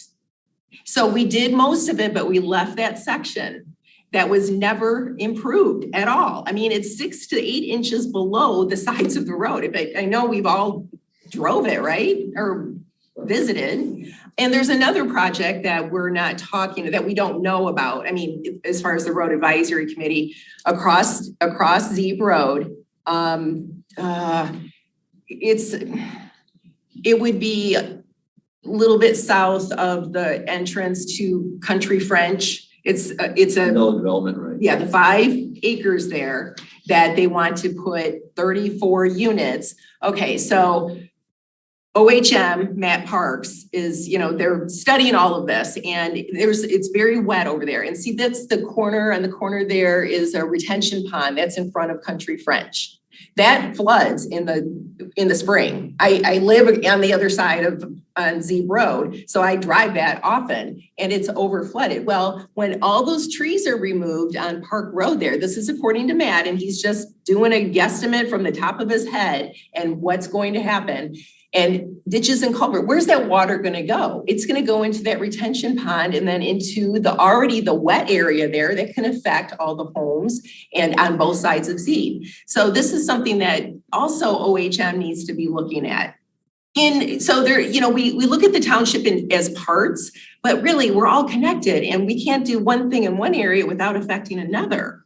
So there's more questions. And I feel for these people. It drives me crazy when I see just on my little dirt road, people speeding through from the polo fields just to get to Jackson. I understand. I don't even walk my roads because of that reason and other reasons. But and when it comes to children, yeah, I want them to be safe. But I also agree with Ian. There are other ways. I have it down on this list to talk to the sheriff, to the Lieutenant Hunt. And we're going to see what we can do regarding that. And I know we're short-staffed on deputies as well, so we've got another problem. I did remember one other thing. This, you zoom out, Ian, one other thing that's going to happen in 2024. So we can keep talking about, we've talked about this project for 10 years, but I'm just saying, another thing that's going to happen There's a culvert right up here, south of here's Menards. Next year, Trailwoods has to replace that culvert. Road's gonna be closed for 2 or 3 months. Now where's all that traffic going down? Park Road. So either we can figure out a solution, or now we're gonna have 4,000 cars a day going down that piece of Park Road. So that's why Threat. at least move on to engineering and try to figure out a solution. How much it's gonna cost? I mean, this intersection's in the DDA. DDA could help participate in Z, but there's ways to get there. But if you don't know what we're looking at, we're just sort of throwing darts at a board. We need to figure out what is it gonna cost? How could we fund it? Maybe end of the day, we can't afford to do it. We don't even know what we're shooting at. The DDA goes all the way to Park. Yeah. So Arbor Point is within the DDA? No, this side is, where'd you? Zoom out, sorry. This side is Zebra Road. Yeah. Is in the DDA. So DDA down here. So. Okay, yeah, I know it's on the other DDA side. could help on that signal improvement, because it is when, the road commission, there's other, I mean, when you're trying to figure out solutions, you figure out, are there other funding? The path could be paid with, path and parkways, millage. Don Lazinski's money, $800,000 was set aside to do this improvement. And that's why I think, end of the day, the neighborhood SAD, I think that's gonna have challenges because the whole benefit, I mean, that's what's in the Arbor Point deed. But I agree, some of the people out there, I really don't think, I mean, for a lot of people in Arbor Point, they support it, but I don't think legally you can assess all those people when they don't directly benefit. Not for a road that the general public uses. So. Which, yeah, there's a lot of questions with SADs. So Roy, if, given the issues with the SAD, what would be your ideal plan? So you've got the culvert happening, you've got Traverwood, when they're gonna do it, they're gonna wait a while because they've got to finish the construction. You suggest you do with the engineering. It seems like we could put on a path that gets us at the soonest possible date. We'll have this new funding package of some kind. What would be the ideal? Well, you guys brought up a good point. Obviously, 2023 is the last year we're collecting money for the township-wide SAD. This winter. Winter's tax. So in 2024, if we do something new, which is, we're gonna talk about later, if we do something new, this could be one of the major projects to deal with this new money. And you could, just like we did North Delhi, like we did Liberty, like we did Uplands and Saddle Ridge Road, dedicate money for this project. And for the engineering, we don't take it out of roads. The township board can decide to take it out of their general fund. I know there's obviously money in their general fund. And that's what, end of the day, that's what general fund in my mind is for, to take care of things like that. Figure out an engineering solution. And then developers probably is gonna do their section, but at least we're trying to be proactive rather than sitting and talking about it again for another 6 months, 12 months, and nothing's gonna happen. It seems like you need to at least get started, the ball rolling, so we can at least develop a plan. So in 2024, we can move forward and figure out if, and maybe the township doesn't want to do another road initiative. That's an option too. But if they do, you would make sense to me, in my mind, to include this in. Obviously, there's a lot of people support it. And for one thing, there's no one that really lives on that road, and I really haven't seen any emails opposing it. So I think that'd be one way to get there. If it wasn't included, I guess maybe the township board just needs to act and figure out what an engineering solution would be and figure out what a cost would be. To clarify, that would make 3 budget proposals that we're giving to the Board of Trustees. One would be for the money to be spent in 2023 from the Scio local road SAD. One that we're requesting for culverts, which cannot be pulled out of the local road SAD, but needs to be done in 2023.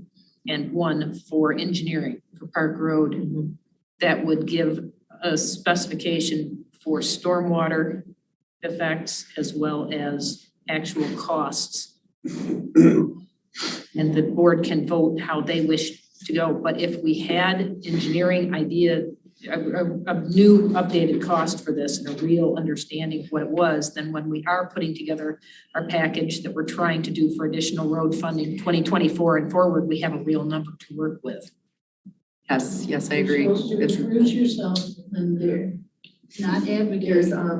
So since OHM is, one of our engineering firms and looking at the Arbery Grove or the development on Z Road down the road, then, to look at all of that at the same time. I think Matt is already looking. Yeah. We'll get back. I'll write it down. I will look into At the end of all the day, I of mean, I don't this. think we specify who the township hires as an engineer. I mean, that's obviously, that's. Yeah, right. No, there's multiple engineers that could do this project. I don't think we need to get into that much detail. no, but yeah, and we just engineering cost. Okay, so the 20, all right. So let's, when did you have your hand up again? Oh, that was Ian? Me. No, go ahead, Ian. So what does proactive look like? I mean, we've got dust season coming up. We know the culvert's gonna get shut. Is there some stuff that we can get moving now? Like some kind of like defensive mechanisms for this particular neighborhood, stop people rushing through there? Is there anything we can do? Or is it, because it's a HOA, is it up to them to do things? I mean, there's some like low hanging fruit in terms of, hey, drive like your kids live here. I mean, it does have an effect. There are slightly more expensive ones like the speed bumps, but that's problematic with the snow. We talked a couple of meetings ago about having, the kind of speed detection signs that show people, what the posted speed is and what they're doing. I mean, all these things have an impact. To me, they're low hanging fruit. They're proactive. Is there anything we can do? Is there anything we can recommend? Well, just a question. Arbor Point is, it's an HOA. It's those are private roads. It's not. Public roads. So Washtenaw County comes in and. Plow the snow. Oh, it does. Okay. So, yes, so the Washtenaw County Road Commission does have a traffic calming program. There's speed humps in polo fields. Generally, the neighborhood would have to pay for those. And they have to be justified to do traffic counts and figure out how many people are going through there or speed. So there's a process to get there and figure out the spacing. So there are speed humps, there's tables, there's different things like you said, sometimes the US we're a little slow to get there, but eventually we get there for traffic calming in neighborhoods. So there are probably, in Washtenaw County is, quite a few of the communities, Pittsfield Township, Superior Township, Ypsilanti Township, City of Ann Arbor obviously has them. And like I said, polo fields are speed humps, so that is an option. There are some things, and maybe at the end of the day, if the recommendation is get the township board to start on the engineering, maybe your idea is, it is a waste of $100,000, $50,000. Put limestone on the road this year and at least extend, to make it a little bit better. But at the end of the day, it's not a long-term solution. It would help a little bit, but it's not a long-term solution because once you have, 2,000 to 3,000 cars a day, a limestone road is really not going to hold up. But at least it would buy some time. And hopefully by 2024, we would have a plan to fix that piece of Park Road prior to them closing that culvert, because I think that's the critical point. If you don't, then it's, all bets off on, trying to do anything on a 3,000 to 4,000 cars a day on a gravel road.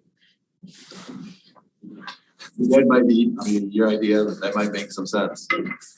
Some immediate action that will protect the children. Seems like a no-brainer, so. I'm thinking also of a sign, you've got these transition zones that you're describing are dangerous. Dangerous transition zone or some sign there that flags people down, and so when they hit those ruts first time, then they start noticing the sign and slow down. And not expensive, but it will slow some people down.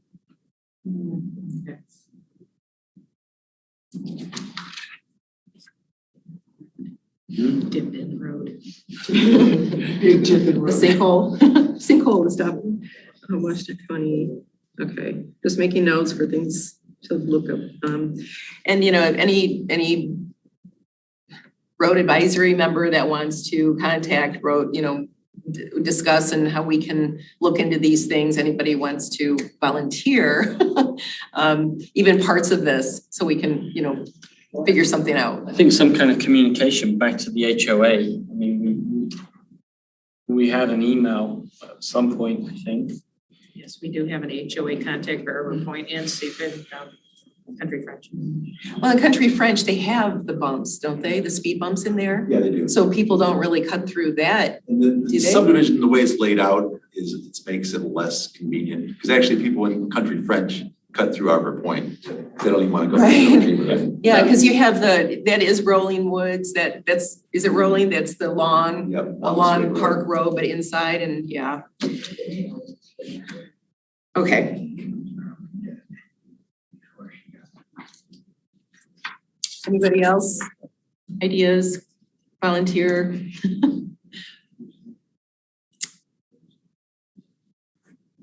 Are we complete with this for right now? I mean, this discussion for right now?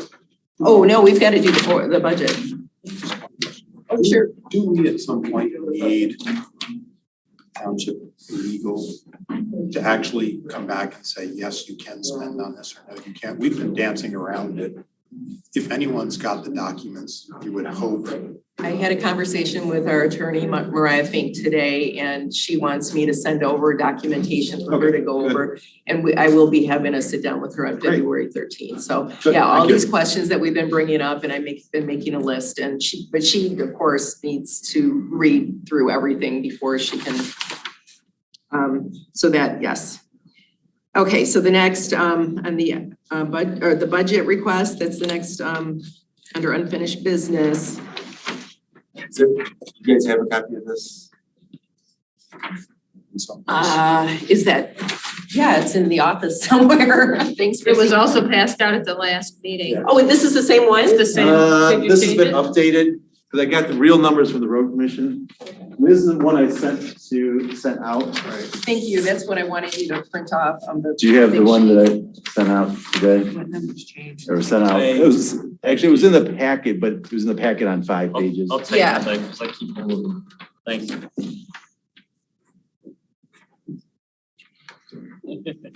This is where we get the sticker shock. If you want, I'll be happy to just walk through. 22 is stuff we did last year, obviously. 20. Sorry. Before you get started, do we know what the township needs now versus what they need in March? Because if they need just a number now, we don't have to go through all the detail. Do they need specifics breakdown, or do they just need for the roads? What's a number to plug in to start the whole discussion? No, they need the whole list. I mean, Okay. this would be the budget, right? Right. Yeah. So the only way to give them the projects and the money. Yeah, I'm just saying, for the initial discussion, do they, I mean, there's a process for doing the budget. We can give them the whole list. I just don't know if they need that now or as a time saver. Well, Do they need, okay, it's roughly $720,000. Go. no, they have to have a list of improvements, and Okay. we're gathering from each department right now, and Excellent. we're Okay. trying to get a meeting together with the board to go over all this. Is that right, Will? I mean, with all the back and forth, I don't, What the plan is for the budget? Yes. So first, we're gonna circulate a draft to the board for input from the board. Then we're going to try and have a meeting to review that together sometime early in March or possibly late in February. It seemed like that was a better time for people, but I haven't gotten any dates yet from board members. okay. I know there's, trying to figure out everybody's schedule out has been kind of challenging, so where was it that? Eventually, there'll be a public hearing on the budget at our first regular meeting in March. Okay, thanks. Right, go ahead. I'll try to go quick. I mean, a lot of these really haven't changed. The road commission just gave me updated numbers on what they think the prices are gonna be. So the first one is on, I gotta come across here. Scio Road, which is, Scio Road goes between, actually I did also, I hate to make you do this, Ian. I did send a map, a township certification map. Sorry. Go on, you want me to share something? Yeah, we could put it up on the public if you want. Yeah. Unless people already know where Scio Road is. Scio Road, it goes between Dexter Ann Arbor Road and Zeke Road. Which one are you, It was the email I sent. show me the graphic? So it's a township certification map. Yep. And that's where local collector roads are different from subdivision roads. That's a distinction the road commission does on local roads. There's two types of local roads, subdivision roads and collector roads. These are the local collector roads, the Delhis, the Peters, that. So one project is putting resurfacing on Scio Road and Peters Road. That was last done in 2016. The other one is on West Delhi from Jackson Road to I-94. That was actually done in 2013. That's why it's not listed on here. Regarding that road, Go ahead. there's, okay, so on Jackson 294, right? Yeah. No, this is from, I said that wrong. It's from, it should be from Dexter Ann Arbor Road to I-94. Oh, yeah, okay, because the other one, right, okay. So they Jackson to I-94, there's nobody lives there anymore. They took out all the Right. houses. So can we scratch that? Or well, there's nothing, okay, I'm sorry. I'm looking at the two different lines. They're, I know, if yeah. you get this large spreadsheet, So you're talking about this little 0.44 section right here.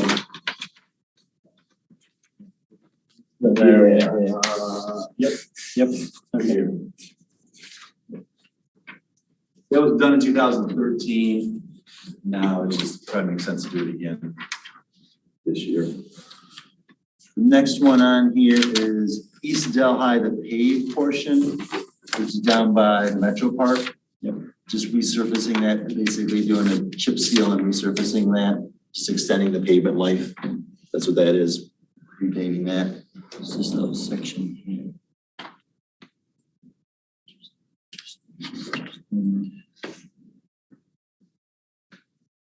0.42 of a mile. Yep, right down here. Starts just after the railroad tracks. Goes up that Union Drive. And the other one is on Pratt Road, repaving the piece of Pratt Road. So repaving or chip seal? Chip seal. Chip seal, okay. Chip seal resurfacing, sorry. Spoke. Is a portion of it's paved from Dexter Ann Arbor to just goes to the east of the pavement. That 0.59 section, this little area here. It's actually this area here. Yeah, this is the primary road, this is the local road. 0.3. Yeah, I think it's a little bit less than 0.3 when it's, I don't think pavement doesn't go all the way to West Delhi, it stops somewhere here.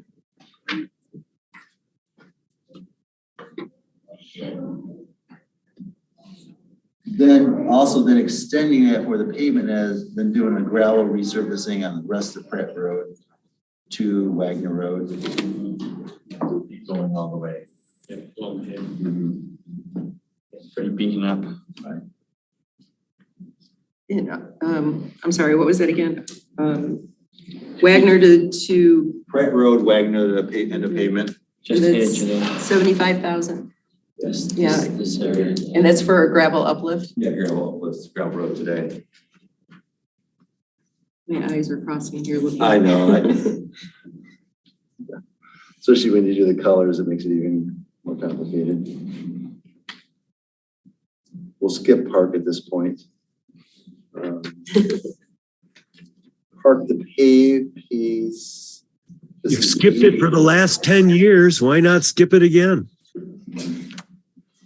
The other option we could do is Ian's suggestion, get with the road commission, ask them to give us a number to put limestone on to buy a year. And what Linda's saying is put a recommendation to the township board to use general fund money to start the engineering on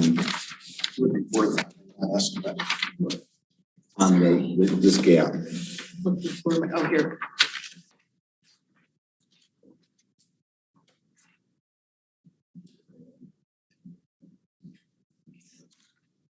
So the other three are on Park Road.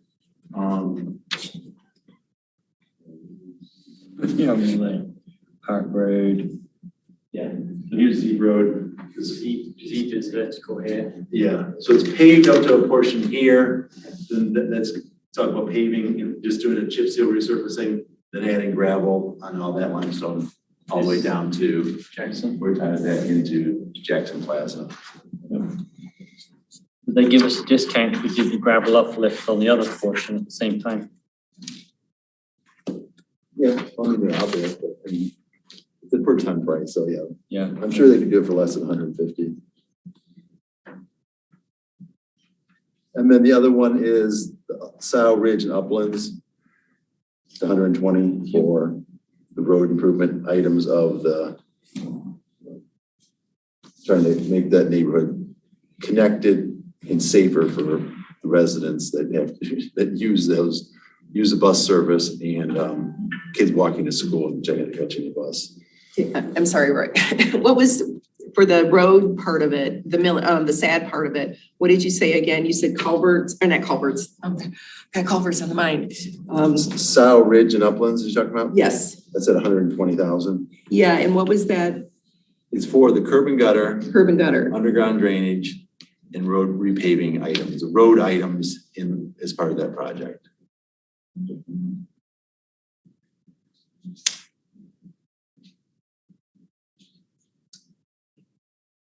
And then if you notice, I took out dust control because the road commission is now going to do the dust control on primary and local roads. They're funding that now. Yeah, good news. That's nice. So that'll save us $40,000 moving forward every year. And then the other one we've talked about is the subdivision, special assessment districts that were done doing preventive maintenance resurfacing. That was a commitment we talked about doing when we did start the SAD. Hopefully it's in that list. I remember we made that commitment, but it sounds like some things that we made the commitment on are not in that list, which I think we need to maybe have legal counsel. But that's $28,000 to do that surfacing that we did on North Delhi. It's called RPE, Rapid Penetrating Emulsion. So you won't put stones down. You know, the chip seal, we end up with the small stones that people don't like in their subdivision roads. But it seals the road, sort of like similar stuff you use on your driveway, but a product that dries quickly and you can put traffic on. Like I said, the road commission didn't use it last year in North Delhi, was pleased with the results, and I think we could do it in, you know, I think there was like at least 5 miles, 6 miles of subdivision road that were done over the last few years. So all of the neighborhood SADs that had paving, going back to, of course, if they were under 246, then that wouldn't, but in any of the township that we've done since 2013, was that? Yeah, prioritize which ones we wanna. Okay, and I know there's, yeah. So I think I set up 8 miles. I guess we'd have to look at what prioritize, or let the road commission prioritize which 8 miles we should start with. We may have done more than 8 miles of SADs. And then, okay, so it looks like the culverts and, okay, so that's been. Because I took out the okay, culverts yeah, and okay. the local road approaches because at the last meeting I wasn't here, but here again, that was not in the original list. So I guess it was felt that we can't really do those. So I took those out. If we get legal opinion that we could do them, then we could add them, but if not. Then the other part at the bottom is the road commission gives this year the matching program like $99,800 and some dollars. So I just rounded up to $100,000. They give the township each year for matching program if you do improvements on local roads. There were a few years that the township didn't.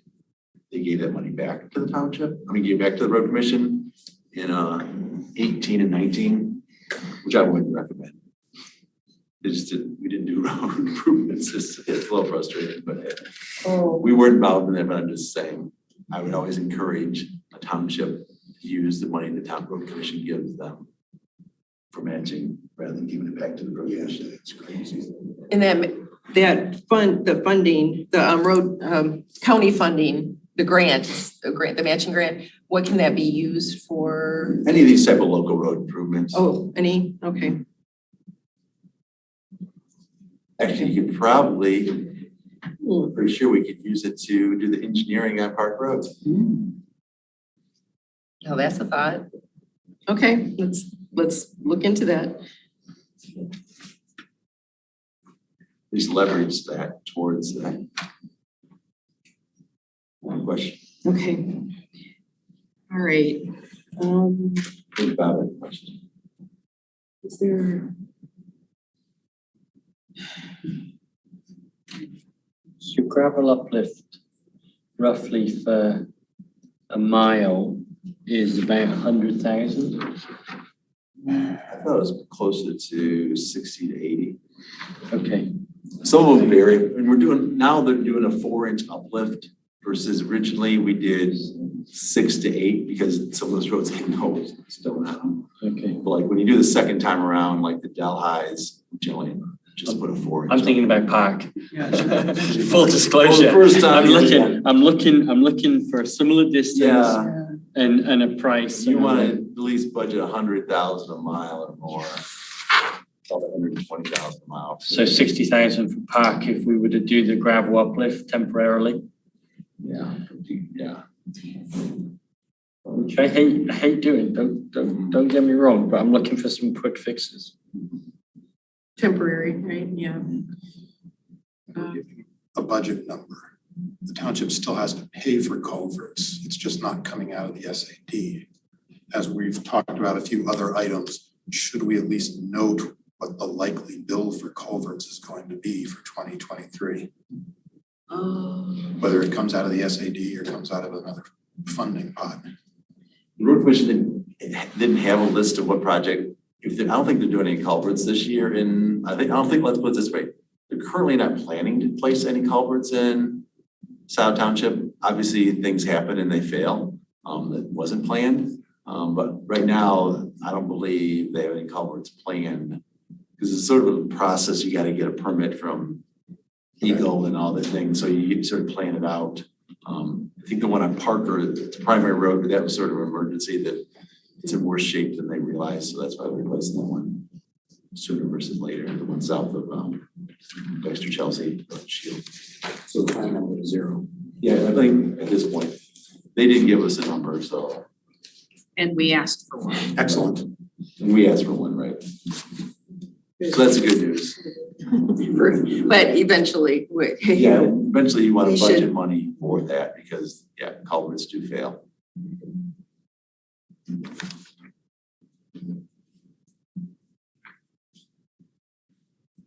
Any other questions? So are we going to propose doing this uplift on Park? Do we want to amend this and try and then push a recommendation for engineering costs somewhere else? So Ian, I got a suggestion. To me, the right thing to do with Park, there are a number of issues related to Park. And we're jumping right to pave Park. And I'm not convinced that that will solve all of these issues.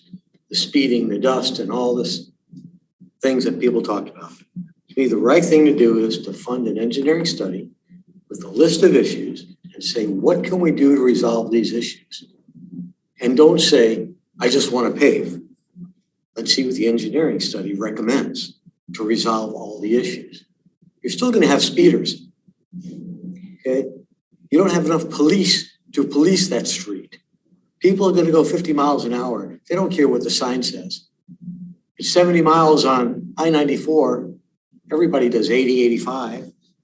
So there's a number of issues there, and people are conflating these issues and thinking that paving that half a mile is going to solve everything. It's not going to. So to me, the right thing to do is an engineering study with a list of issues and have some experts come in and say, here's what we can do to provide a remedy or alleviation of the problem. And I'm still of the mind that we go in the meantime, and redo the substrate, crown the road, and lay down limestone, and that'll take care of the dust from what we see on our road. We don't have that kind of dust problem. It's not as bad as it used to be. The brine. Whatever we did on East Delhi 5 or 6 years ago has held up pretty good. Yeah, it was 2020 actually, wasn't it? You had a gravel uplift at that Yeah. time? Okay. There's two of them done, one in what, 2020 Yeah, and but you had the first one 20 done in what? 2015. Yeah, We had a major. First one was major, the second one was just, Yeah, made a difference. Like, we will have another public comment period. It should be. I'm just trying to get to, Maybe soon. like, do I scratch out that 150 for engineering right now and put something in there to do the gravel uplift as soon as we can? Or are we leaving it there? I'd leave I it there would as a do placeholder. Do the engineering? I would do engineering with the goal of alleviating all of the issues around that. I agree to doing the engineering. I'm looking at the spreadsheet and the numbers. Like, do we leave that number there and What would engineering cost to do a study like that? 150 is what's in the budget? yeah, that's a target number that was, we haven't got proposals, but that was just at least a starting point. But does that include the traffic light and all the other things that go with it, sidewalks, or? Potentially, yes. I mean, I get proposals from a couple engineering firms and let them tell us. What Isn't a traffic light $400,000 on its own? If you want mast arm steel and all that stuff, but you could do, another signal for 200,000.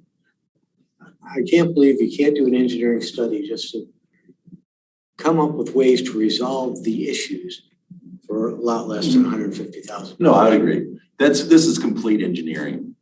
Step one, you're right. Just look at it and say, okay, what's it take for the drainage? What's it gonna take for the signal? What's it gonna take for the road? Those things. And then you get in, then you figure out what that number is. Traffic Then calming. you're jumping. Including the traffic calming too. Traffic calming be on the side roads in subdivision. Yes, but that's what I'm hearing is one of the major issues is the cut through.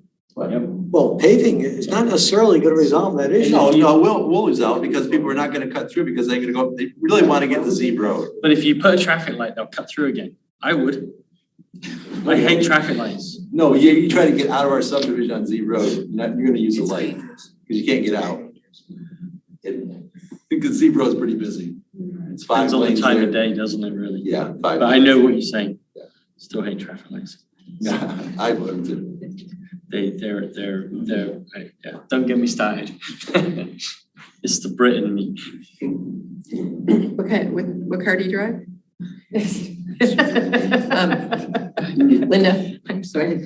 Bob, we found in the past that if we don't ask for a budget amount, then it's harder to go back in and revive the budget and add to it. But if you have a budgeted amount and it's not spent, that's okay. It just gets absorbed back into the budget. It doesn't go anywhere. So I'm just suggesting the respectfully- steps. I'm not even talking about. Yes, but so we get an engineering study in 2023, but there's no money allocated to do the work, so the work can't be done, because it's not a Washtenaw County Road project right now, unless we tell them that it would be one. So I'm trying to add to your idea. I concur that the engineering should happen first.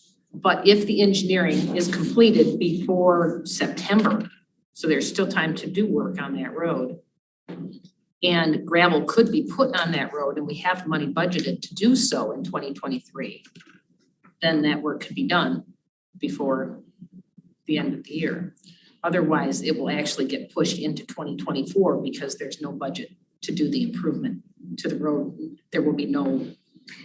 I'm actually advocating then that we add another 60,000 to the 150,000 so that we've got money to do the gravel uplift, and then it's there if we need it. I agree with that. Because, yeah. So when a road has a gravel uplift, are engineers involved? Only when there's paving and, okay. Indirectly, but not, you're not they can just go out there and do that. They're not gonna need an engineering study to add gravel to your road. That's good news. Yeah. It'd just be actually, you'd be paying to have material put on the road rather than engineers look at solutions and problems. So I think it's a good solution. Again, it pains me, but what are we gonna do?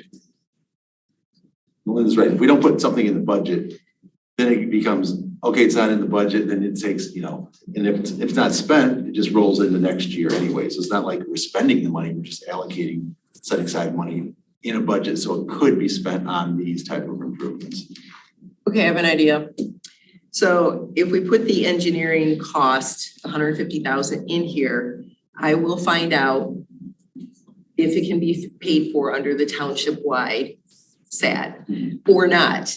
And if not, then we will, and that's okay, because if we put it in, give it to the board or before it's submitted to the board, because again, we have a little bit of leeway time until it's actually, we have the board meeting and where we accept the budget from the whole township, and then we have our public hearing. So in that time, we have enough time to look at how we can pay for this, either through the SAD if that's legal, and if not, then I'll create a motion to go in front of the board with, and we can do it together, actually.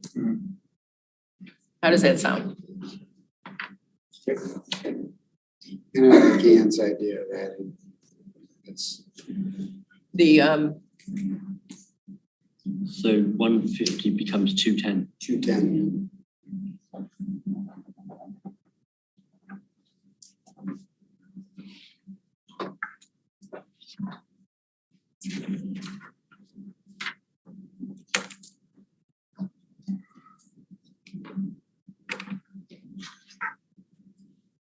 But still need to deal with the cut throughs and whatnot, so I'm also I'll contact Lieutenant Hunt and see, at least in that part, if we can contact the road commission, see if there's anything, even if it's a, private, well, it's not a private neighborhood though. No, See, but- that's, But no, we can still do, you can do traffic calming on public roads. I mean, if it's a private sub, they could just do whatever they wanted to. Where they wouldn't have to talk to the road. oh, that's true. I mean, Just that's put what up a Country French fence. does. That's why they put up speed humps, because it's their own roads. But yeah, but there's a process. I can talk to the HOA, obviously, figure with them. And I can bring back what the process is, the road commission's process at the next meeting. Okay. Yeah, and I'm assuming that even though it's winter and there's traffic going through, that in the summer, it's only gonna get worse. Right. Yeah. And they're building new homes in Trail Woods every day. Yeah, People are moving that's in true. every day, or not every day. Okay. So many per month type thing. So you're saying that the new budget would be 780? You added 60, so the new number would be 780. Yep. Swear, it feels like the air conditioning goes on and then the heat comes on. It's weird.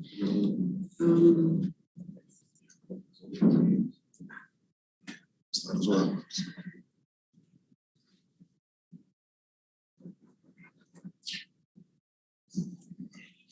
So where are you putting that in? The 150. So the 150 is there, but then becomes 210. Just add 60. dark blue, we can't. And then that affects the bottom line. 220, 720 goes to 780. You said it's about 60 for uplift? 60 for uplift, yeah. Okay. And Roy, could you update this? With, Yeah. All right. Yeah, I can it'll look a reach lot out to the road nicer. commission too, you can for that 60 number, if you'd like.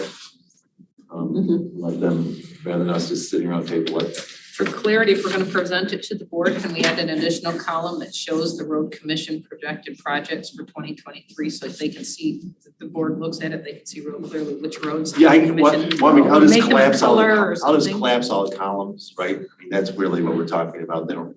I just do this for our history. Yep. Make Like, it it's really simpler, useful. make it Like simpler. collapse the column, so yeah. Yeah, I know, that's where it gets going across, you get too far across. Well, I'll just collapse the columns for the one. Can't doubt it. I should probably do that right now. I don't know why we did that earlier. Do that work all the time. You gotta follow it exactly right. Yeah. Okay.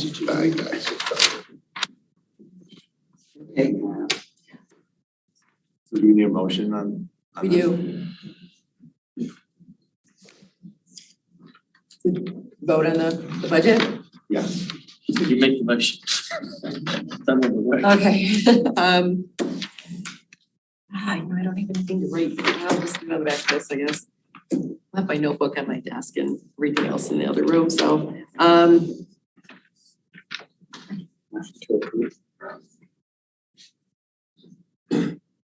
You have the one from last year. do that. Do this? No, for, Oh, wait a minute. Do we have the one that we did last year? I have all the, Last meeting. that was, did we do that in, February or March? oh, we were really late? It was March last year. I think it was March, because we didn't know about it until, we Oh, didn't start right. until January, and then we found out in February we had to have a budget, and then, yeah, we're scrambling, so I think it was the March meeting.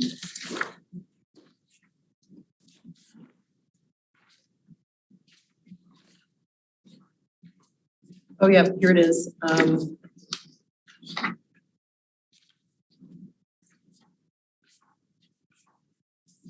That was a long,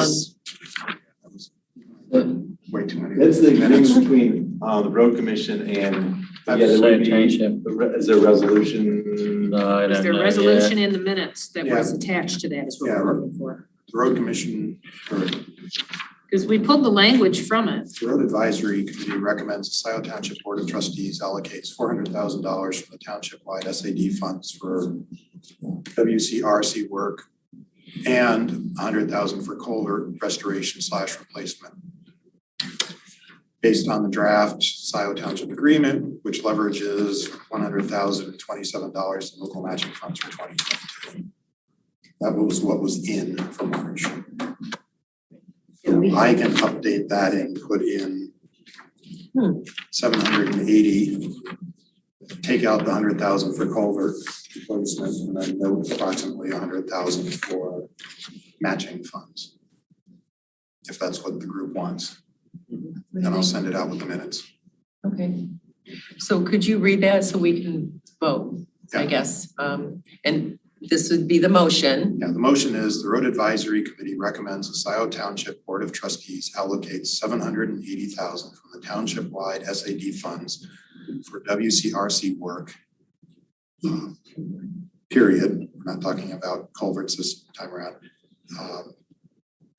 Additionally, the road committee expects $100,000 of matching funds, local matching funds from Washtenaw County. Is there a second?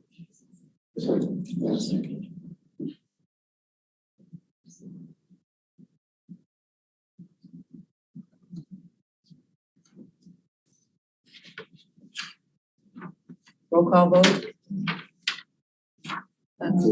We could probably just, if we need a roll call to go on a voice vote. I guess, I don't know the rules on that one. For We budget. can just do, I mean, there's some questions about, I mean, I don't directly benefit, but I don't wanna this committee to be. Shall Roy and I step down from this vote? It's the budget. My feeling is that the budget is the budget, and if, because eventually we're gonna be dealing with Park Road project. What do you think? I mean, Step down, just one. So they just say all in favor. all in favor? Aye. Any opposed? It would have passed without them anyway. So Okay. It's passed unanimously. So the intention is that you're gonna bring that to the board soon, so that they've got some kind of placeholder in their budget that they're putting together, and we'll figure out how that. I will figure out the engineering or, the legal aspects of the engineering first, and then Roy is going to recreate this, to polish it up, and then we'll go from there. Yeah. And there's another department that doesn't have their budget in, so we're not too bad. We needed to have this meeting. Yes, we did. Thank you for going over this again. Okay, you're finished with what you needed? Okay, thank you. All right, so the next 2023 to 2033, which is really far away, road funding presentation, which would be, who is presenting it? Roy or Patrick? I am. You are. Okay, sorry. I ask Ian as our expert if he can bring it up. I can if I You're know. the AV guy. I can if I know where it is. It's actually in the agenda. It's on the agenda. Do you know the funny thing was I was just spending a minute to find the agenda right now. Okay, I'm showing the agenda. If you click on the 2023 road funding This guy. presentation, yep. Thank you. And then this guy, isn't it? Yeah, I had thought when I retired, I was never, ever going to have to use PowerPoint again. So disappointing. And then you volunteered for a committee. Yes. You tell me when and I'll I'll get you, slide just over. recognizing we've been here 2.5 hours, I'm gonna be very quick. Four of us, Roy, Patrick, myself, and Steve, who was here, left, have a meeting to talk about where do we go next, to be blunt. Because if you go to the next one, the current township-wide SAD ends with taxes collected this February. So it's done. We looked at what are the options post 2023. Didn't really want to be subjective, but we were in a couple. Do nothing is an option. I don't think we as a group would recommend that. Tap into the general fund, I don't think is recommended because that assumes there's $500,000 to $1 million a year just floating around unused, which seems unrealistic. So basically we're getting to 3 choices. And again, we don't know the amounts and we'll get into that, but we can do a millage. The board can do a levy, or we can put it out to the voters to vote on it. Or we can come up with a new township-wide SAD. If you go on to the next, part of the reason we've been talking is there are secondaries. Roy brought in here, I think in December, outline of discussions he had with Jillian and Jessica about potentially increasing the scope of what we do from what we've done with township-wide SAD. And we've also been talking about things that are somewhat ambiguous. And by that, to me, really means sidewalks and pathways. And talk about how do we define these better, because sources for funding for them really can come from the road funding, from the bus millage, from the DDA, the parks. We started to try to do is define where and why funding should come from certain areas. And that's later in the presentation. Next slide. This is just quick. There's roughly 49 miles of county primary roads, 25 miles of county local roads. We noted where funding for these comes from, not how much from each. 34 miles of subdivision, and just so no one is kept in the dark, private roads, none of the money will go to private roads. That's subject to the residents on those roads. Next slide. We started to talk about where the township-wide SAD funds could be used. And we just decided rather than get into that morass, because we've been looking at that for months, we just note that it's there, and that's actually one of the lessons learned that's on a later slide. Next slide. What have we learned? Education needs to be better, not just of the residents, but of us, the committee, and of the board. It's not basic knowledge as to what routine maintenance and repair is. And we also don't know, because it wasn't captured well, what the SAD can and cannot do. We do know that the gravel roads are basically better due to the SAD. If anyone wants to contest that, Park Road is a control Road, if you look at the others versus Park, you can say they are definitely better. Or some of the adjoining Or some of townships. the adjoint, yes. Yep. So it's trying to avoid subjective, but I think we can really say that the gravel roads are better. There haven't been many issues with the SAD. The $85 a parcel is fairly easy to understand. But we have to make sure that however we go forward, we're very clear as to what's within scope and what's out of scope, whether it's the village or an SAD. Quickly on current road maintenance, if there are questions, Roy's person for this, but basically the county primary roads, the road commission's pretty much responsible for the routine maintenance and the necessary work on pavement, culverts, and bridges. County local roads, again, the road commission does the routine maintenance, snow removal, storm damage cleanup, road grading, marking signs. The township's responsible for more significant items. Subdivision, again, same, and private roads, just to be clear, no taxpayer support. Future things that we've talked about, briefly mentioned because we talked them off the list. We know we have to include funding for local road, paved approach, or apron, depending on what you have to call it. There was recognition for non-private road SAD so that the township would cover maintenance. So as an example, if my neighbors and I decided to do an SAD to pave Buckridge Lane, the township would not be responsible for coming in and doing any preventative maintenance because it's a private road. And we need to make sure that there's money for culvert replacement rather than just assuming it's in the general fund. We should make it clear that whatever the funding mechanism is, there may be more we can add to the list. Part of the reason for this is we need input as we then flesh this out to get it to the board. Next. Again, the expansion, we use Texas Township as the example. They're covering everything other than private roads. I'm not going to go into the detail. The back of the envelope rough number was, as an example, the SAD would probably have to go up $100 from 85 to 185. Again, not a hard number. It was a back of the envelope based on paved roads and gravel roads within Scio Township. If it's a millage, it's going to be a different number. But for us as a start, it was a conceptual of what it would cost to get there. Okay. We're trying to be, we can answer questions. Sidewalks, we sat down and we, again, since Roy and Patrick were part of TAP and Steve was TAP, of how do we talk about sidewalks, pathways, and trails, because it's just confusing as to where you get the money. So we started to try to define this. So if it's talking about sidewalks for pedestrian safety or to connect neighborhoods as part of a road improvement, realistically, we thought that was a road funding item. If you're talking about sidewalks to get access to bus stops or other public transportation, we think that should be part of the bus millage. And if it's part of new development, we should put a tab on the developer.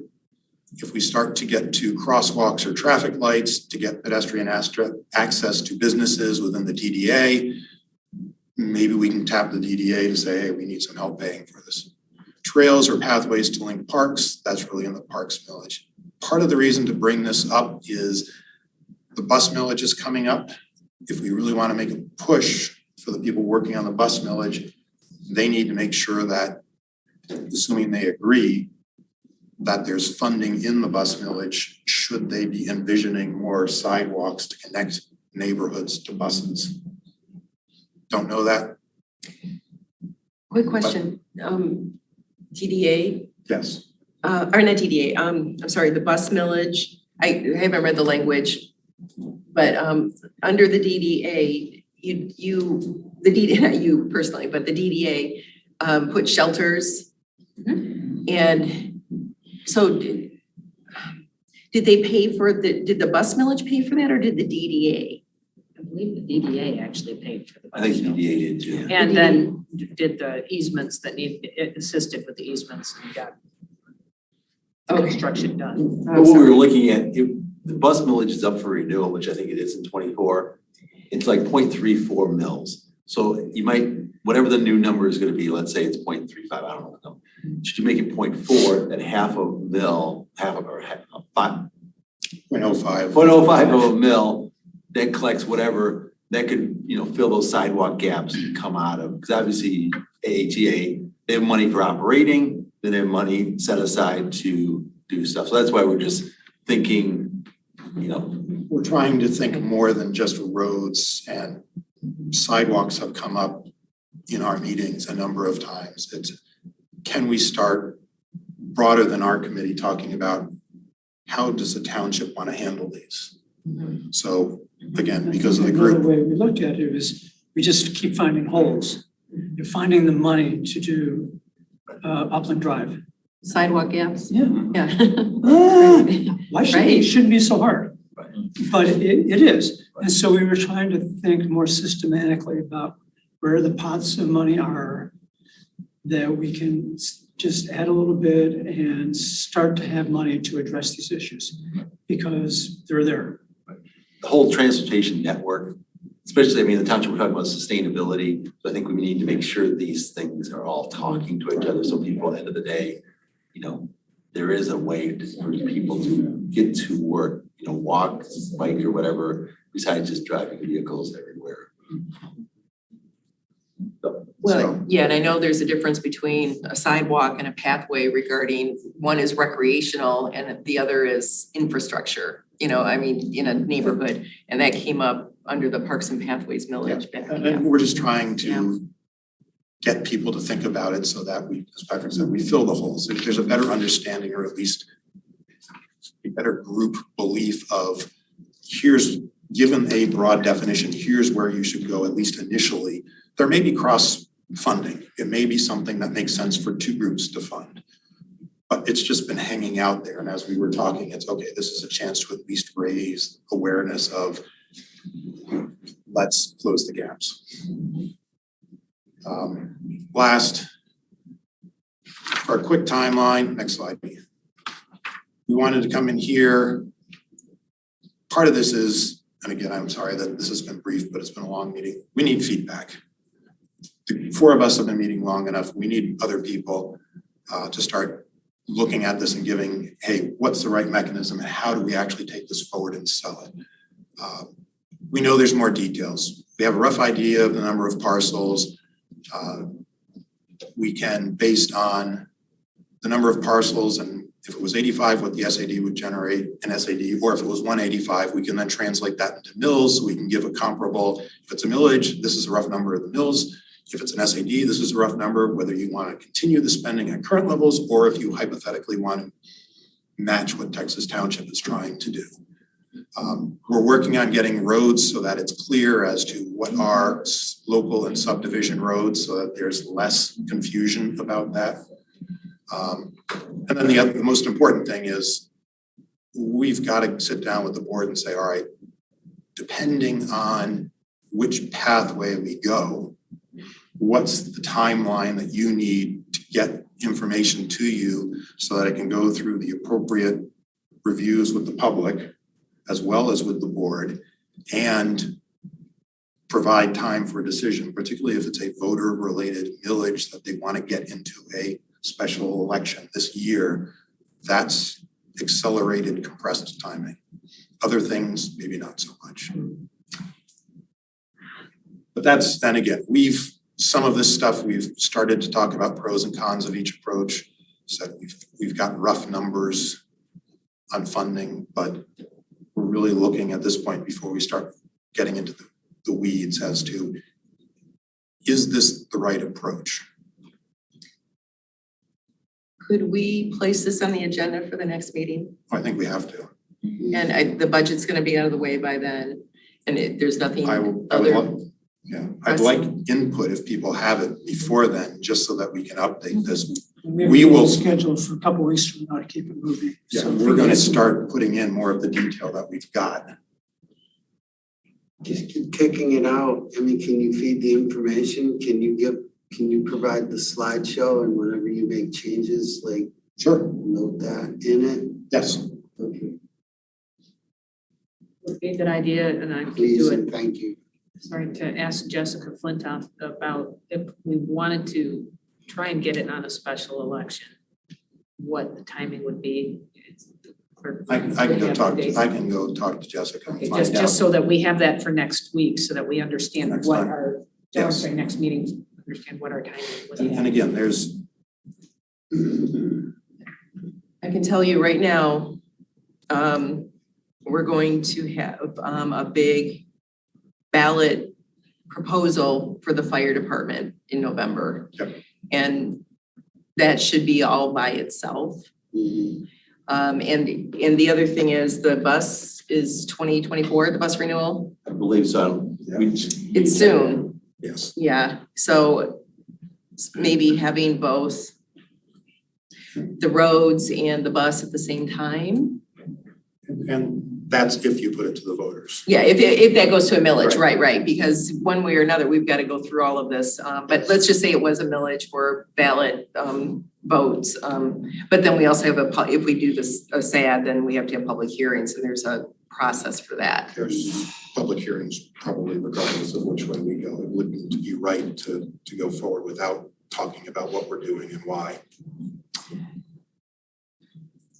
Well, we would have to go in front of the board Yes. for a ballot question. They have to accept it and all of that. And I think, isn't that the public hearing at the same time, or there's something? There's a process. Yeah, there's a process, right? You can find out the process. On the other hand, as we've talked before, even with the 780,000, there's probably still money left in the pot that if we need to could cover part of 2024 depending on what we do. Okay, so I'm making a note that this is going under unfinished business for the next meeting, but in the meantime, you're requesting I'm looking for input input. from the committee as to, is this the right path? And if so, how do we put it together differently if need be, or what more do you want to see?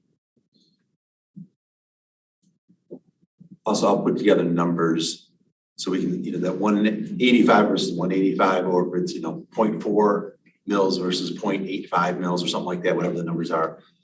I'll show you how those numbers are back in the napkin. If we want to do just the local road, local connector roads again, or if we want to do all the subdivision roads, meaning the gravel subdivision roads, which we have quite a few gravel subdivision roads in this township, and the paved subdivision roads in this township. So make it all inclusive of all local roads. Roy, when we sat down with Jess, you had I probably have it in here in my mess somewhere, but you had like 0.5 mils, 1 mil, 2 mil, 3 mil, or something like that. Maybe off. Right. Yeah. I'll that's what I'll put together the spreadsheet to show people. Yeah. And I think the number when I was looking at, if we had revenue about 1.2 million a year, that'd take care of paved roads, take care of the subdivision roads and the local collector roads. Did you have sidewalks in there? Or we didn't talk about that at the time? Because that's the other thing is, do we want to put a portion of it for the tap thing that was supposed to happen last time that didn't happen? So those are all some of those discussions we need to sort out. And that's why it's like all this confusion and how do we close the gaps?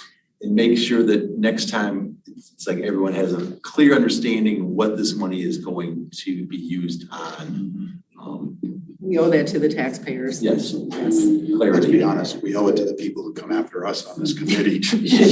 Well, we're all taxpayers and, we need to do things properly by them. No, totally agree, but Yeah, not knowing has been a pain for us. Well, we're going back in history and cleaning up a lot of things. The thing is the idea of setting aside money for the local neighborhood SADs came after the Park Ridge meeting. We just saw how hard that all was. And if there's ways to make it simpler for those communities and for us, we should look for that. Mm-hmm. So that was sort of that kernel of an idea came from this. That set of meetings. And SADs we did this year in 2022 or last year in 2022. I think what you take away from those are can be really challenging and painful. So like, do we really want to continue doing that for another 10 years? You know, and I hate to see neighborhoods torn apart and enemies created because of, you know, whatever the project. That was awful. So, okay, so for now, so send it to Bob directly. We cannot be discussing through emails more because we're all guilty of this, just to stay in under the Open Meetings Act. So just send it to you directly and you can put that together? Send it to me directly and I'll put it together. Okay, one other thing. So we have the Road Advisory Committee at sciotownship.org, and that's where we all get the emails.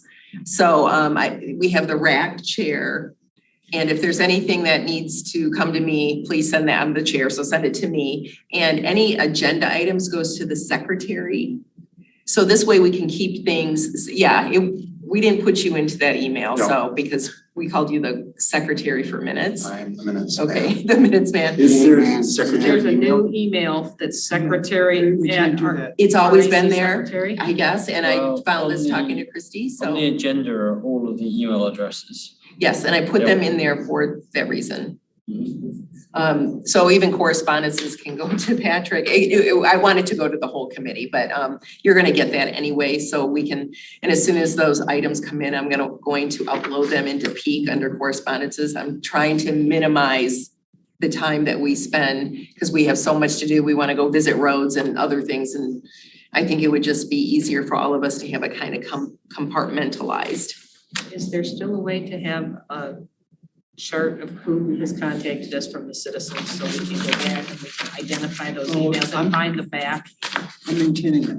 Yes. You Some, gave it- some, you gave it some to way me. Absolutely. to find those email It- it- addresses it should back be- rather than, It's in your pack. yes, I just, but moving forward, please come up with Well, a and you plan, know, so. could Yeah, we have it, absolutely. it's gotta be in a different format, because when it's uploaded, it's warped for some reason, and Christy we can't figure out why it keeps getting warped. So if it's in a different format than what we've had, or if you keep, I think I was keeping it in a Google Doc, and that may be what the problem is. It may need to be an Excel file. I don't know, but I sent it to you as. Right. Yeah, I think I converted it to an Excel. Because I'm comfortable working in That should Excel. solve the problem. Yeah. I'll talk to Christy. okay, yeah, please. Okay, the next thing. Something real quick too. Oh, yeah, We are having a subcommittee, and I guess if anyone wants to join us. Oh, yeah. We run into quorum problems. Oh, that's right. So, okay. Bad idea. So no, you can't. So. We'd love to invite you, but we can't. So we can only have what, 4?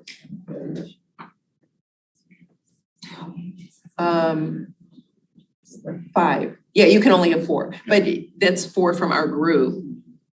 That's why Steve, we had essentially 3 from TAP and 3 from the roads, just because these two covered both. Yeah, and I would like to see more of our committee members involved. We have, Jeff isn't here tonight, he's ill, but you know, in more of these discussions, I would really like to see that. I mean, we have underutilized, well, Don, this is your 3rd meeting, I think. So, yeah, and Bob, you know, all of it, well, you're already on the subcommittee, but you know, Linda, well, you're on the DDA. I mean, we're all on all these other committees, but I would, you know, as the Road Advisory Committee, just for more of us to get involved in different, even if it's a subject in our resolution or a, what do you call it? No, charge. We have 7 charges. And I did add a little, under J, educational information. So I added the Public Act 188. I know we've all had it before, but I put that in there. And then Lou Kidder, he just emailed his list that from 2013. So I included that as well. So if there's anything educational you want to upload into that, because as we're finding, there's a lot to this. It's more than, yeah, I think we're doing more detail than the previous Road Advisory Committee, but you know, just from the notes I was going through, I'm like, huh, and we've only been doing this a year.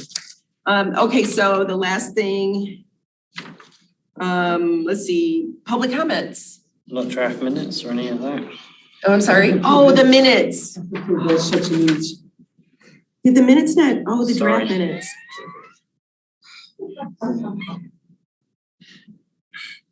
Okay. Minutes. I'll second them. Okay. Anybody? I read through them and I didn't see any issue. Yeah.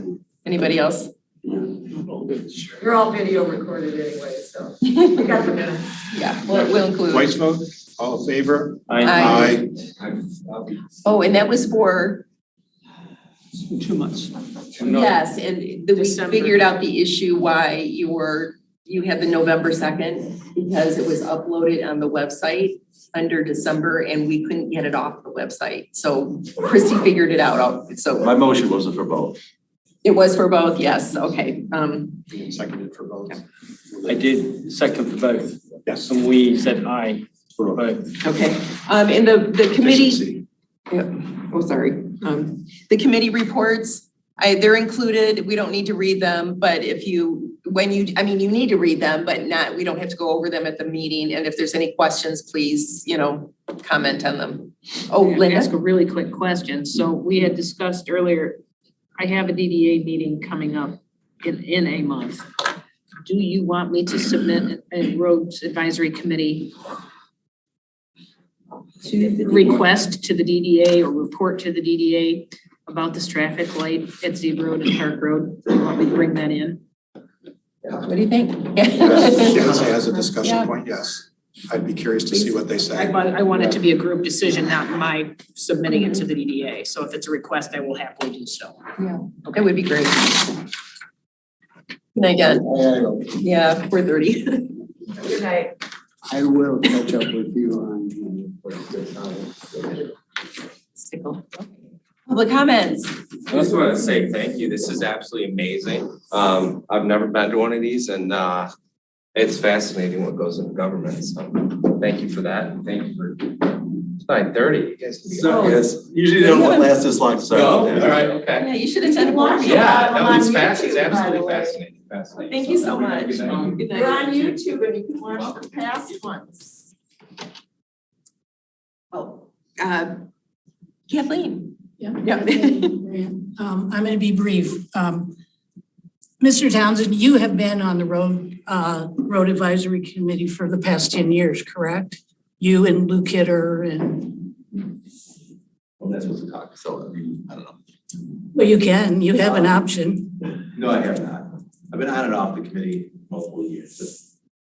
I obviously I worked at the road commission, so I really wasn't, I was a member for the road commission, not as a township appointed.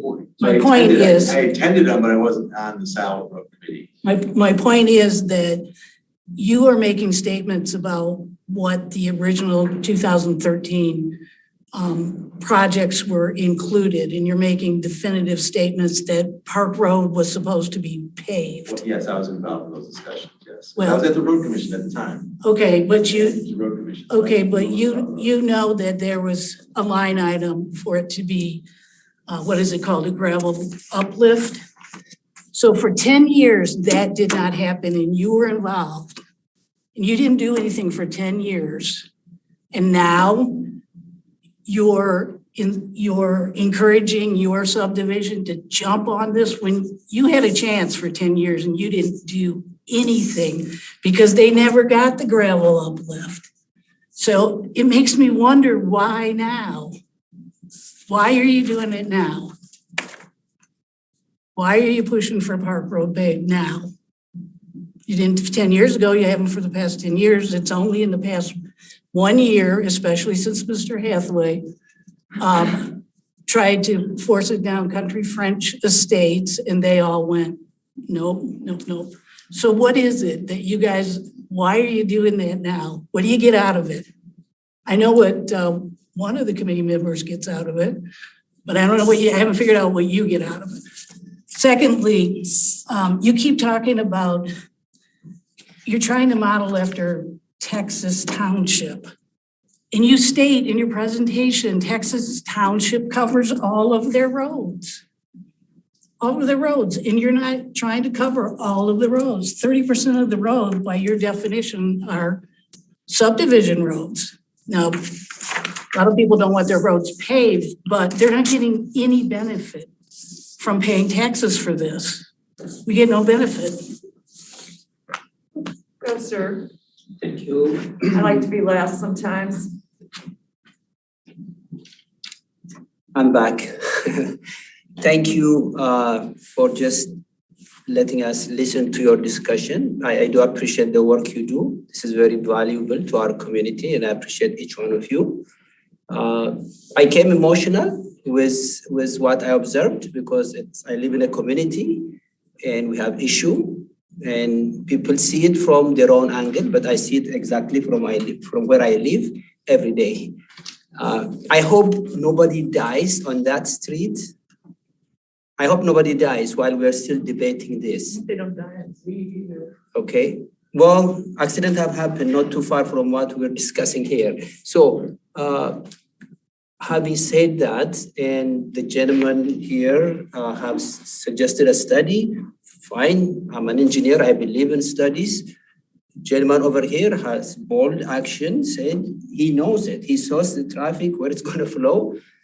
So after hearing all this, and the gentleman over there has said some kind of countermeasures to retard the traffic stuff, I think if you put all this together, what I'm going to propose is for this team is, first of all, we have a danger, we have issue right now.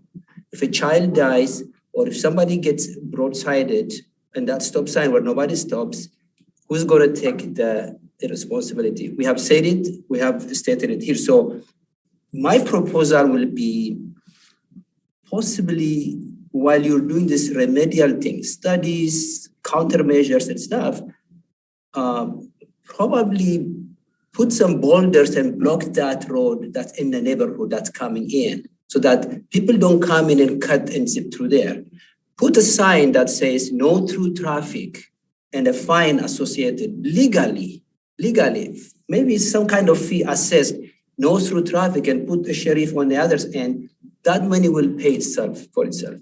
While you do the study, maybe you could put the limestone and stuff. While you do the study, I would suggest do a safety measure first, protect. If you do that, then you could do your study, debate it, the pros and the cons, but something is going to happen, I'll tell you, in there. Just last week is right there, I've seen it. One of my neighbors were assaulted, by somebody going through, and she was slow enough because she's pulling in the driveway. He was not patient enough, and raised his finger, everybody cursed her out, and it was like shocking. So you don't see it. Ladies, you don't see it. You're far away from that. I see it. I'm right there. So please take the safety issue first. I would not be here today at all. I know you guys do day in, day out your job. We have a desire to serve our community, and I do appreciate that. But please take the safety, whatever it is. Whether put some boulders and block that second entrance into subdivision as temporary measure, and then put also the limestone and stuff there, and then cut the dust out, and then figure out what's to be done. I just wanted to say that. Thank you. Thank you. Last but not least, I've been watching all of these for a long time, paying attention. Anyway, there's many statutes, not just 188, that make this not correct, legal. Now, I'm hoping we get a millage passed so we can take care of a lot of roads. And I never personally had a problem with the $85. But I think what you need to look at is the legalities of some of it, the cost. I'd like to have that budget put in your packet when you put it up there so we can actually look at the budget, because they're looking at tripling. Some of the people are talking about tripling the fire department. We're talking about this road. So, I personally don't have a problem with increasing it. Thanks, Roy. And the main thing is whether they temporarily block it off.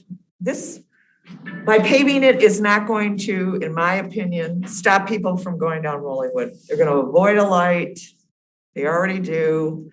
I used to live off of Pratt Road, which went downhill down to Wagner. Lived there for a long time. So what do people do? They came through Scio Hills always to get to Wagner. So there wasn't a huge push to, and there's some very beautiful homes along Pratt Road. Now, this may sound like a funny saga, and Roy may be aware of it because he lives in my same neighborhood, is that when they wanted to pull everybody off of Polo Fields, 4 neighborhoods, our neighborhood, Country French, to build down North Zeeb, more businesses, and to put in what's called something else. This is in 2007, a PUD, which is now Trailwoods. They wanted on-site sewer systems because they didn't have sewer capacity from Ann Arbor. So our current compensation person on our supervisors committee, Jim Dries, was all for that. And it became all a moot point. But this is really a cut through for Zeeb Road. You're not gonna this isn't servicing Trailwoods, Country French, and whatever they're gonna put in over there, the Great Groves. This is going to be a major cut through. And actually, I think by paving it, you're going to increase the amount of people. The people that live on Rollingwood have no idea what's gonna happen to their backyard. Another little interesting tidbit is Grosse Pointe Woods agreed to do this thing with the school board for a health clinic. Well, guess what? They cut. It was now 8 months later, not passed. They're paying for all this engineering costs. It'll probably come out of the school board money. And that's my thing with engineering. And you guys have talked about this in previous meetings.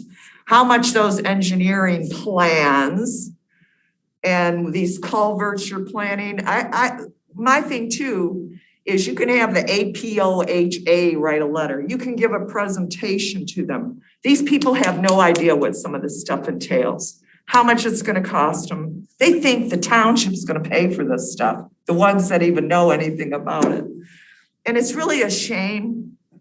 And it's kind of the way life is. Everybody's very busy doing their thing and they don't know what's going on.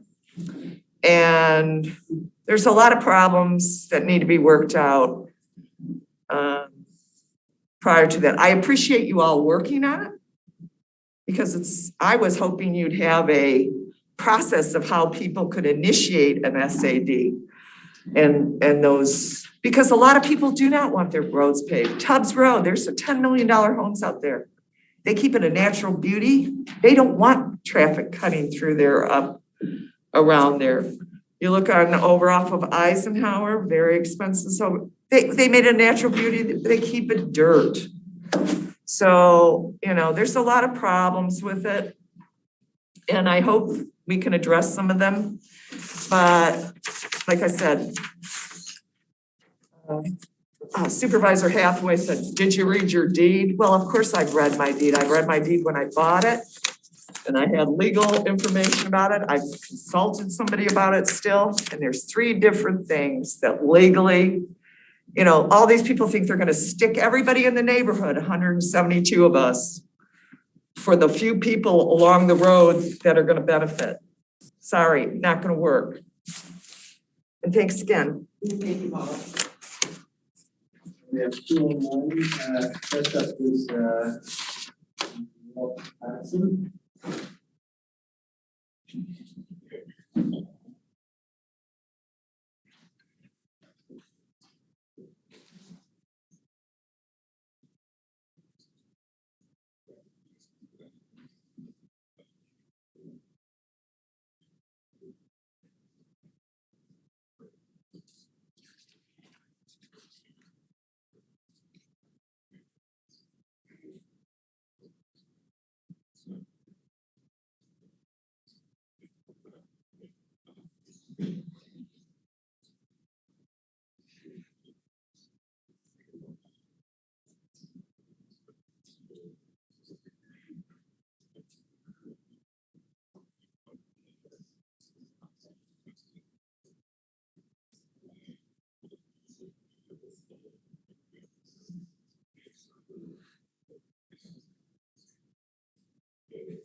Thank you, Rob.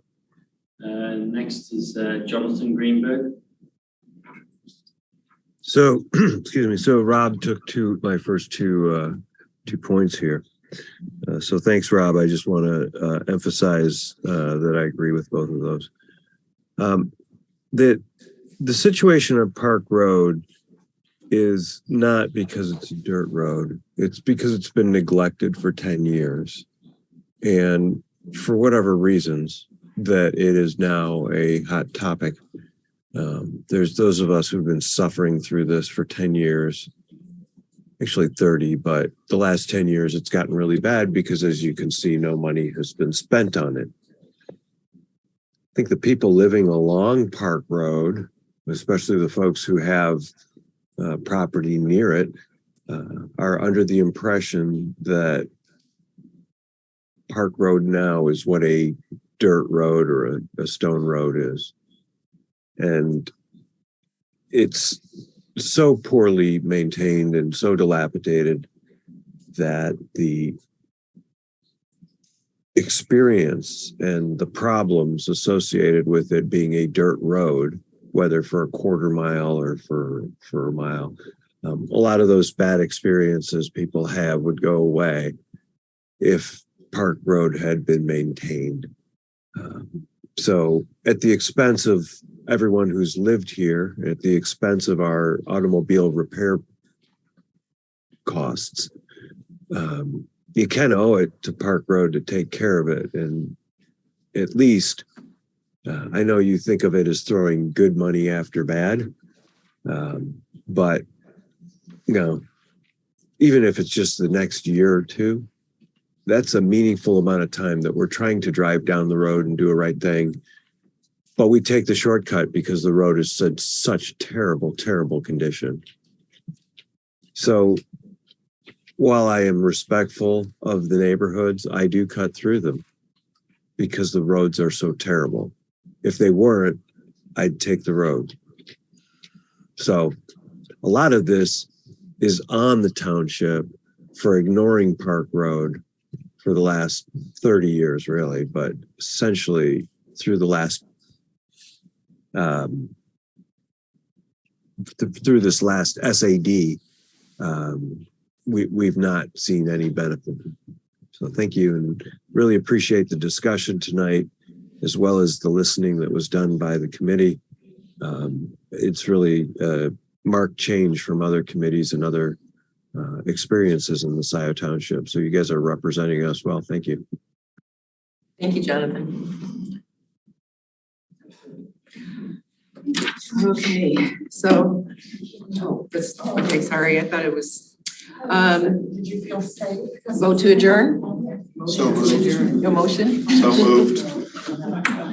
It's unanimous. Okay, next meeting, March 1st, 2023, 6:30 PM. And, or we said? You want me to stop recording? Yes. Done.